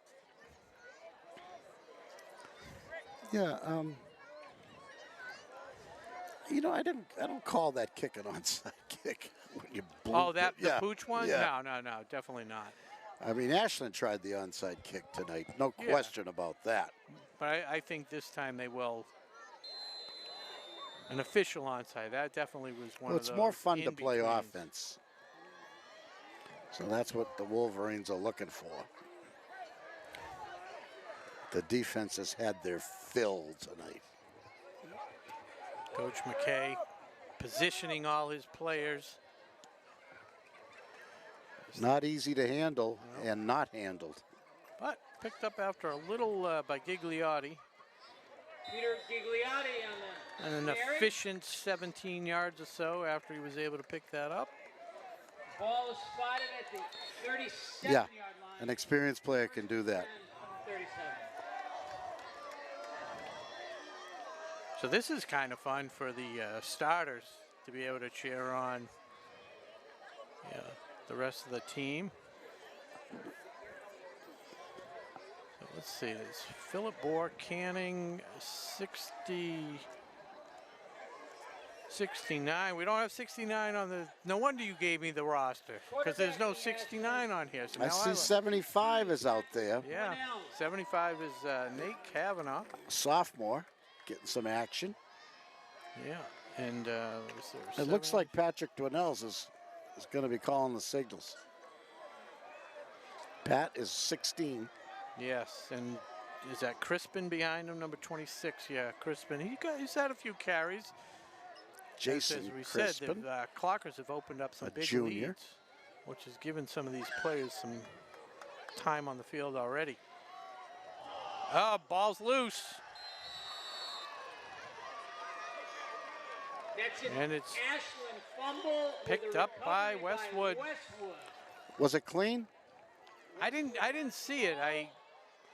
was Seemed like it came out without much of a hit. That's why I asked, did he ever have it, you know? Right, I think Westwood I first think down. you are correct. Something with the timing. Not uncommon. No, I think it could have been the run pass option or whatever it was. Not uncommon tried to when the pull it- backup team comes in, you know? Tried to pull it back. Yeah, Dornell's has played a lot of time with JV too, but Oh, does he play JV? well, not this year. Last year yeah. he was the guy. Nothing more fun than JV football. Timeout Westwood. They play JV football on Saturday now? That's They play fantastic. it every day. Yeah. In the spring they did it on Saturday. That's fantastic. Because I covered one of the games Saturday morning. And when Mike, At this time, let's give a round of you know, years applause ago, for anybody played them on who Monday ran afternoon the after Boston school. Marathon this past Monday. But Saturday gives everyone a chance to go. What an achievement. Yeah, that's what I was saying. Norwood plays tomorrow. They play a lot of Saturday games, and Yep. they played a rare, I think, Friday night game last week. That's a Bay State League tradition. Of course, they were a member of the Bay State League for 60 years. Brad Jackson is Ashland's JV coach. John Noel is the freshman coach. I played a round of golf with Mr. Jackson at the football tournament. Oh, there's a What a good job by McGough in getting in the backfield. By Jack McGough, cleaned up by number 87, Connor Kramer. The Clocker defense gets their second tackle for a loss since coming in, the second string since coming into the ball game. Coach McKay's assistants are Matt Messer, Pete Zakilli, Mark McKay, his dad, Colin Murphy, Joe Messapelli, and Micaiah Lambert.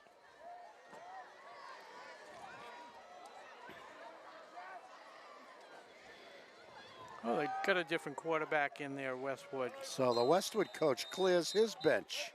Incomplete pass, pressured. by He's number mad at 7, himself. John He Gilliam. did everything right except when he threw the ball, time to throw the ball. So it is Norwood tomorrow's hosting Holliston. That should be an entertaining game. We're actually rooting now, I guess, for Holliston. Jeez, it's hard to tell, isn't it? Yeah. I mean, bottom line, Ashland controls their own destiny, right? Yes. If they win out from here, they, We're rooting for Holliston 3rd and 14 for Westwood. unless we beat Norwood next week, and then we'll wish that they beat Holliston, right? all right, Trips the power left. rankings. That's right. Trips left. Oh, everybody Oh, coming. wobbly. He out jumps. Yep. Pass is complete. Yeah, Sales got beat again. Whoever wants it more on those passes gets it. Keep your eye on the ball. If you want it, you can have it. That was just thrown up there. A lot of whistles, there's flags down. Is Westwood's there, acting like this is coming back. was he out of bounds? He's got a hat off, so I don't know if the receiver maybe ran out of bounds and came back in. Didn't seem like he was too close to the sideline, but No. Play ball. that could be the call. Do you see a flag? No, that's why I'm saying the Yeah. hat. If it's the hat, then that usually signals the receiver went out of bounds. It can't be.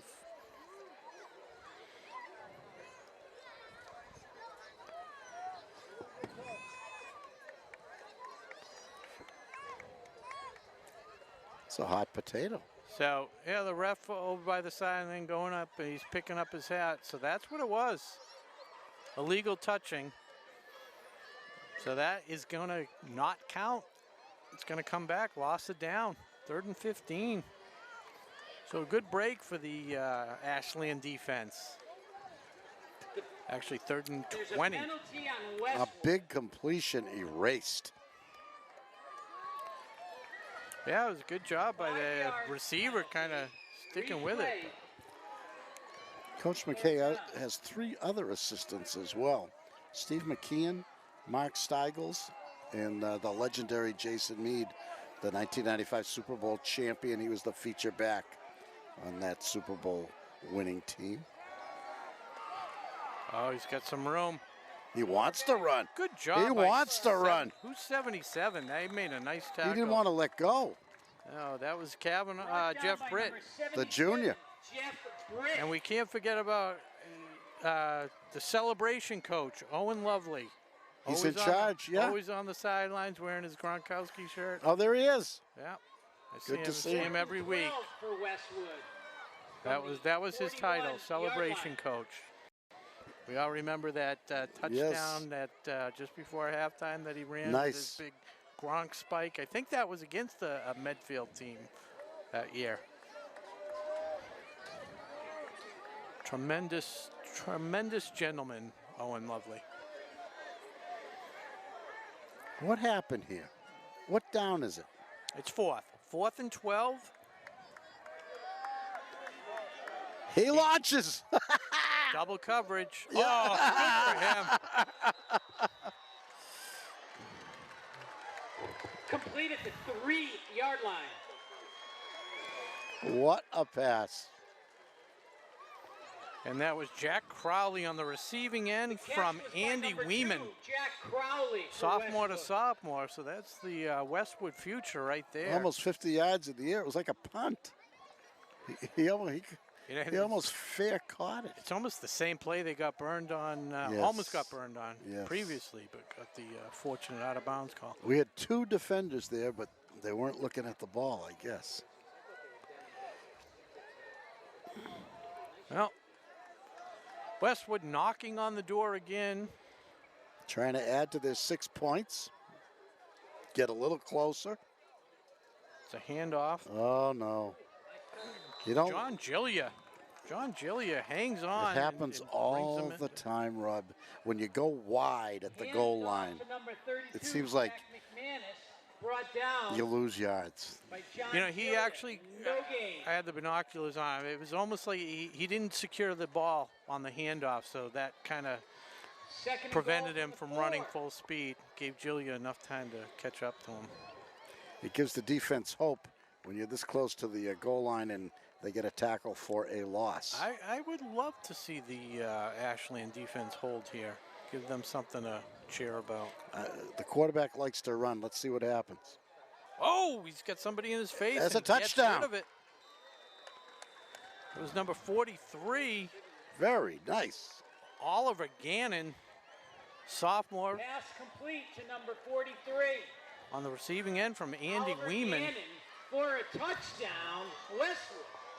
I got to give the quarterback Weeman's had players in his face, and he's just kind of stood tough and made some good passes. It's been pretty impressive. Again, they recovered this. They recovered the fumble on about the Ashland 40, and they take it in from there, despite a bad penalty that took away a big gain. They were, and it was a 4th and 12 on that Hail Mary to the 2-3 yard line. So they go for 2 here.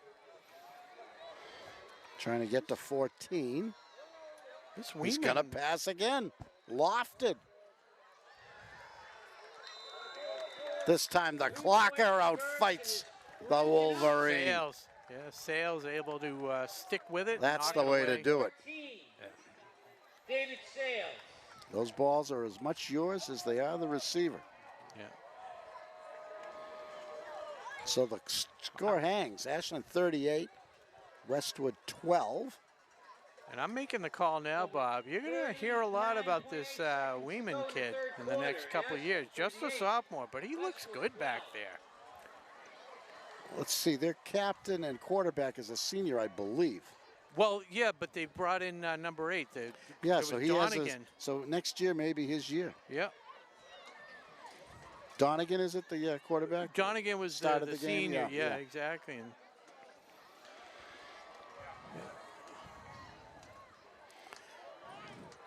And he didn't look bad, truth be told, but the game just got out of hand so fast. That was the difference, and that was the difference in the Bellingham game too, because their quarterback, can't remember his name off the top of my Elder, was good, but he was only getting a second, 2 seconds to throw the ball. Once the second stringers came in, he got 2-3 seconds. He was able to hit his favorite target, Polchilpak, and connect on a couple scores. Bellingham is a decent team. But this defensive line that on the starting side for Ashland just doesn't give the quarterback any time. Another tough one to handle. And that was Jake Keaveney. Whoa, whoa, whoa, whoa. Settle down, guys. Keaveney pushed all the way through the Ashland bench out of bounds. Almost onto the new track. How do you like the new track, Bob? That's a new track. What happened to the old one? It was torn up. It had holes. Was it red? I think I of can't the remember. same color. Yeah. Same color. But I don't remember this Ashland printed like this. No, I think the graphics are definitely kind of new and different. I stand corrected. Surprised you don't remember with the amount of times you circumnavigated this track. Yeah, Just going too fast. Everything was a blur, probably, right? I like the hurdles, the high hurdles. Was my favorite event in track. Yeah, I like to go under the hurdles. It's easier for me. That's called limbo. The limbo rock. And there's Dwinell's. Good move to the outside. Cuts it inside. He's an exciting runner. Refused to go out of bounds, cuts it inside. So 9 guys could tackle him. Yeah, that's from the 37. He broke a couple. Yeah, he's along the way. And that's going to be the last play of the third quarter. A 28-yard run by Pat Dwinells. So that will bring us to the end of the third quarter. the Ashland offense wants to make a splash Ashland, after 38, turning it over quickly. Westwood Wolverines, 12. And when I say the Ashland offense, I mean the second unit wants to make a splash. They'd like to get some points to their credit tonight on the board. But 3 quarters in the books, Bob. It's 38-12, and we're going to just have a word from our sponsor. We'll be back in a moment.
The block. 15.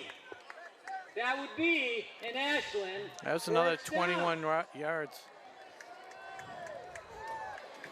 Wow. He's still got to work on his throwing. He doesn't have to do it tonight, but that's definitely the running versus the throwing. The passing is the weaker part of his game. And it's, it's not just passing. It's learning how to roll out, throw on the run, learning how to check down, looking how not to make bad passes. God, you make it sound so difficult. Yeah, it is. It's really complicated. Yeah, when you put it that way.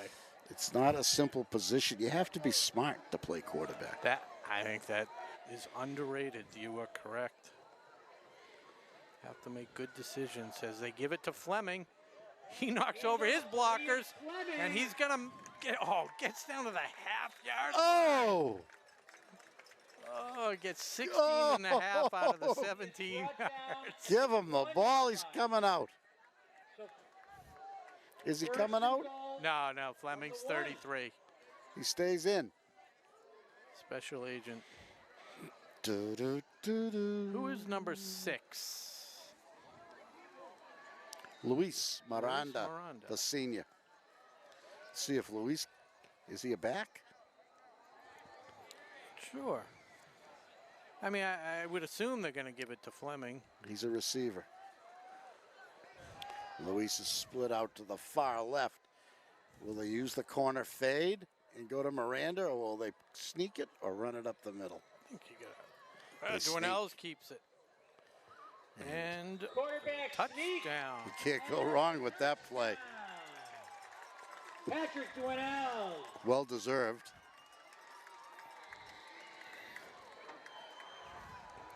Dwinell's carrying the load on that drive, Extra point attempt. along with a beautiful run by Liam Fleming. Abort, number 63. Holder, Jack McGough. And kicker, John Gillia. Somebody wants to tell the clock operator the clock should be stopped. That's fine. The kick is up, and the kick is good. Kick is good. Clock is still running. Is that a 10 new minutes rule? left. Well, Is that like the slaughter rule in by Little agreement, League? has to be by agreement, I think. Oh, okay. Westwood 12. They stop it I think now. he missed it. Yeah. Again, I think I saw the clock operator last night. They had a big referee gathering at TJ's, like a party of 20. Wow. Yeah. Oh, an injury. Cramp. It must be a cramp. It looks like they're stretching out the legs. That'll stop the clock if Yeah, it nothing is else. a cramp. John Gillia, the kicker. You don't like to see that ever. I don't know. Yeah, it must be a, yeah. Yeah.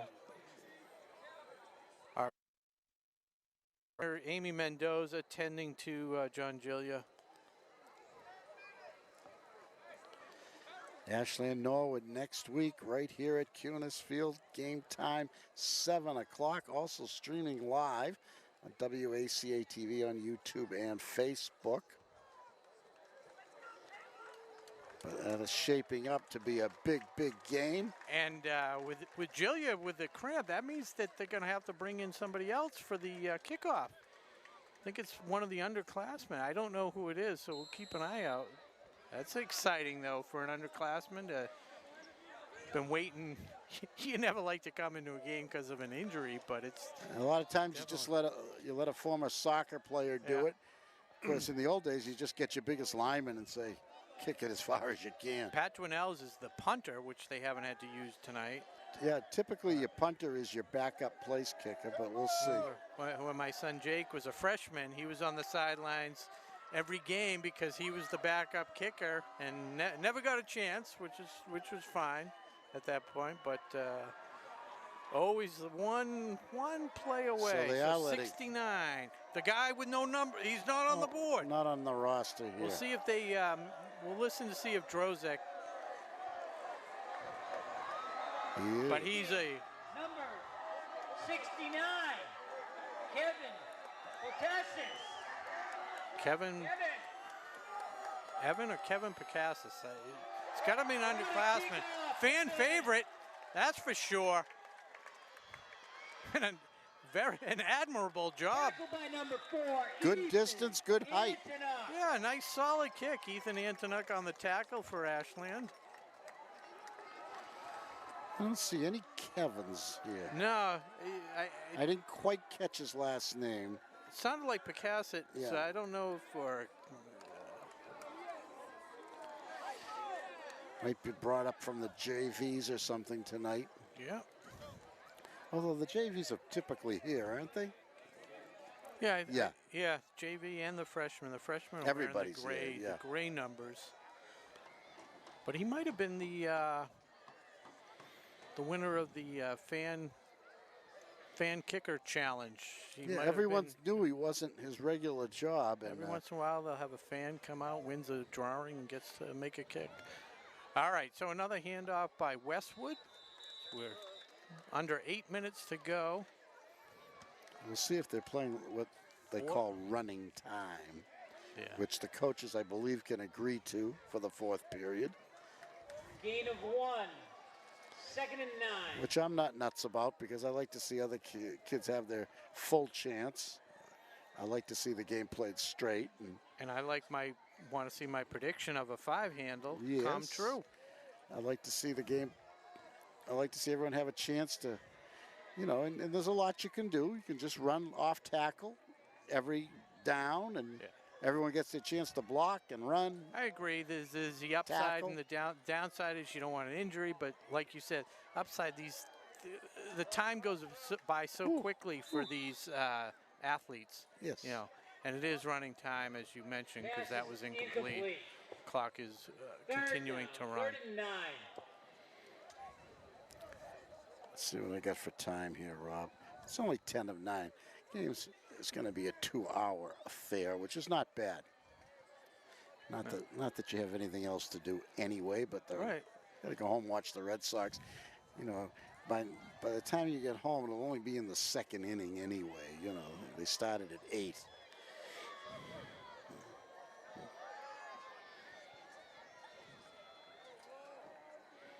He's going to pass.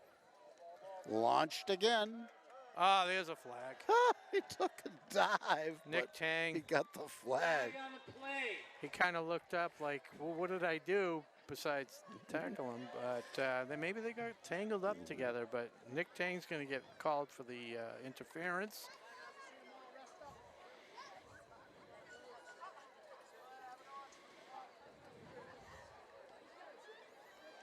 And top of the Pass second, it's interference. Houston Astros 15 leading yard 1-0. Automatic. Let's look at their lineup. They got a powerful lineup. Their first 6 players. I mean, tough.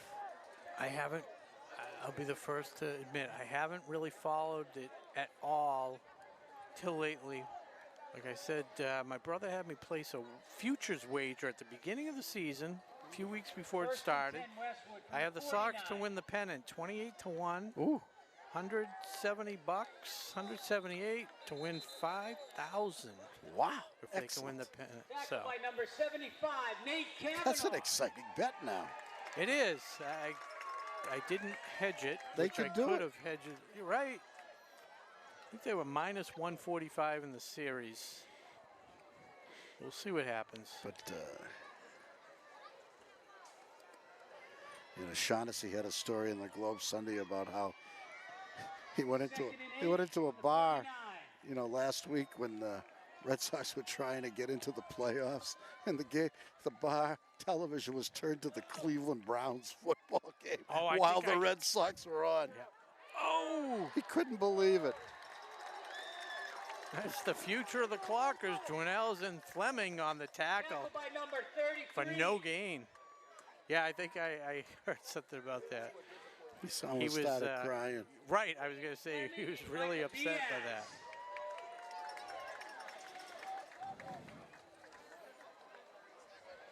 For 18 to go.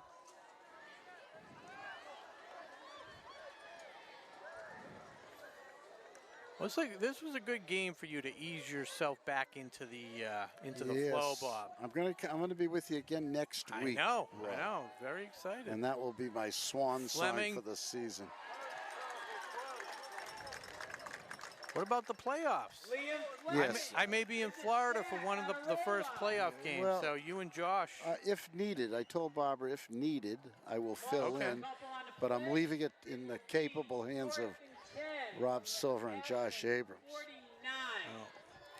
You know that whenever you want to be on the mic, you're first up in the pecking order. So if you get the urge. Well, you know, my time is coming to an end. Nobody gets up and down those stairs as quick as you do. I'm trying to wean myself off the broadcast gradually. Oh, they hit the receiver down the middle.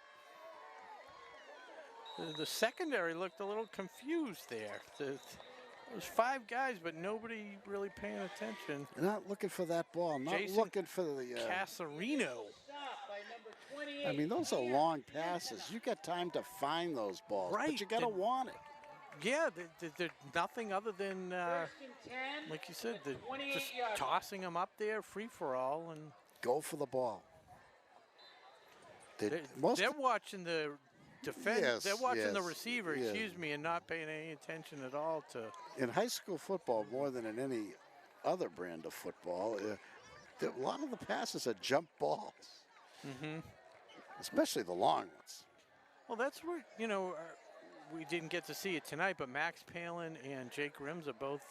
Rims had caught that pass, but they got some good leaping. And Connor Kramer is like 6'4", and he decides to keep it.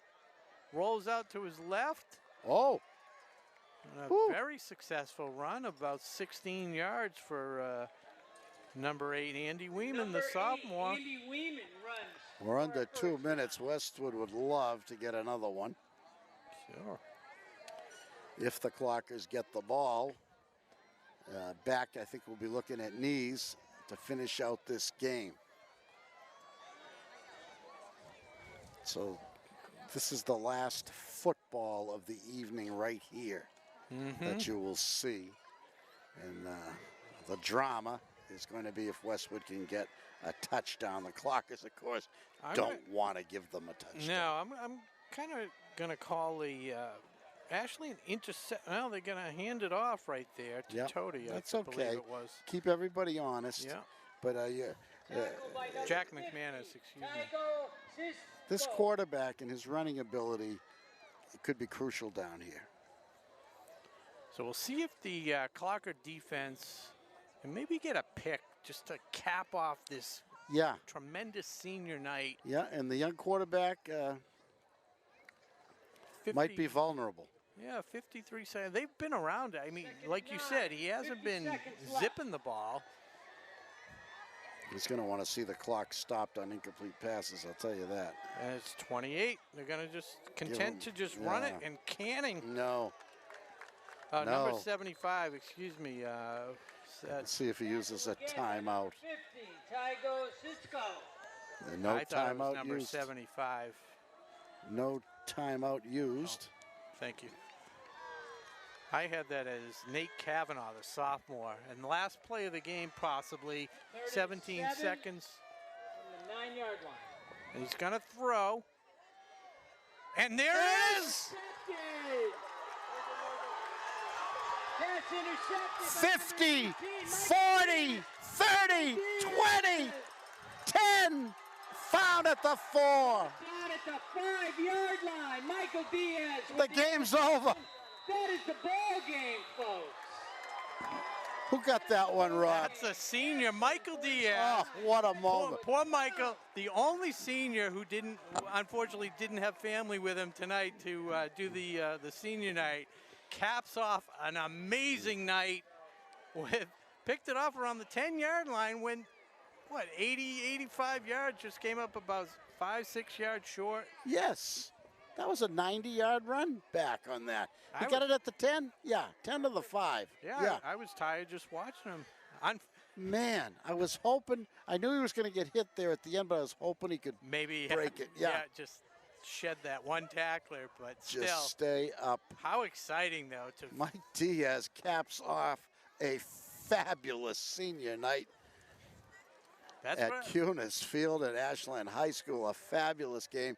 The Clockers walloping the Westwood Wolverines. The final score, Ashland 45 and Westwood 12. And the Clockers didn't want to give up that last touchdown, and Mike Diaz That's what I was asking in. for. Yes. Didn't I say the interception Just can we cap pick off the one night? off? Yes. The only thing I got wrong tonight, I think, was the 50-point total, which very close. But 4 yards away from the 50s. Yeah, I mean, they only had a couple possessions in the second half. Just so you saw it now, firsthand. Could Shadinas have hesitated, Rob? Would you have hesitated and cut across the field and scored at the other corner? Oh, right, yeah. Or maybe lateral. Wait for one of your. Yeah. But as time expired, man, just what a finish! Total team effort, like it's been all year. What a great night! I was so glad to see these boys tonight. My first game. Yeah. Herder was everything I've seen and read about. What about Molesky? On the internet. Molesky was more than I thought. I didn't realize the power. I didn't realize it took like a whole team to bring him down on every run. It's ridiculous the way he keeps his feet. And no matter how much film, you know the way they study film these days. So that Westwood was completely prepared for Molesky and still didn't have a chance to stop him. No, they had him at the line probably half a dozen times, and he got 5 to 10 yards and more. Yes, had a couple, 3 big runs, but mostly that steady 5, 8, 10, 15. It was nice to see him cap it off with that 40-something yarder. So and Luke throws a nice ball too, and is a very heady player on both sides of the ball. I'm giving Molesky the silver medal tonight. Yeah, you have to. Yeah, 160, maybe 170 yards. He's approaching 1,000 yards on the season. And our but- team and our defense has to be mentioned, has to get an honorable mention, Rob. Oh, They absolutely. shut them down Again. completely. The last 2 touchdowns coming as the after Coach McKay cleared his bench. Yeah, but it was what was it? 30? Was it 35-0 at Yes, halftime? because they stayed in for the offense. No, stayed. 31-0. We had 2. Yeah. Yeah, but we 1/3. scored at the first possession of the second Yes. half on the long Molesky run, and then that was it for the starters for the rest of the night. Yeah. So. And Westwood got 2 touchdowns and showed some spark and gave a good accounting for themselves throughout the evening. But it was all Ashland tonight on Youth Football Night. That was nice. And our thanks again to our sponsors. Technoplex Flexibles and Marathon Deli. And The best sandwich in town. And our crew tonight. We got Justin O'Brien, Mackie Kotob, Nick Cunningham, and special guest conductor tonight. Produced and directed by Paul Bowden, tonight's game. Always great Thank to you, see Paul. Yeah. So that's it. So until next time, this is Bob Thacker for Rob Silver. We'll see you next time on Ashland High School Varsity Football.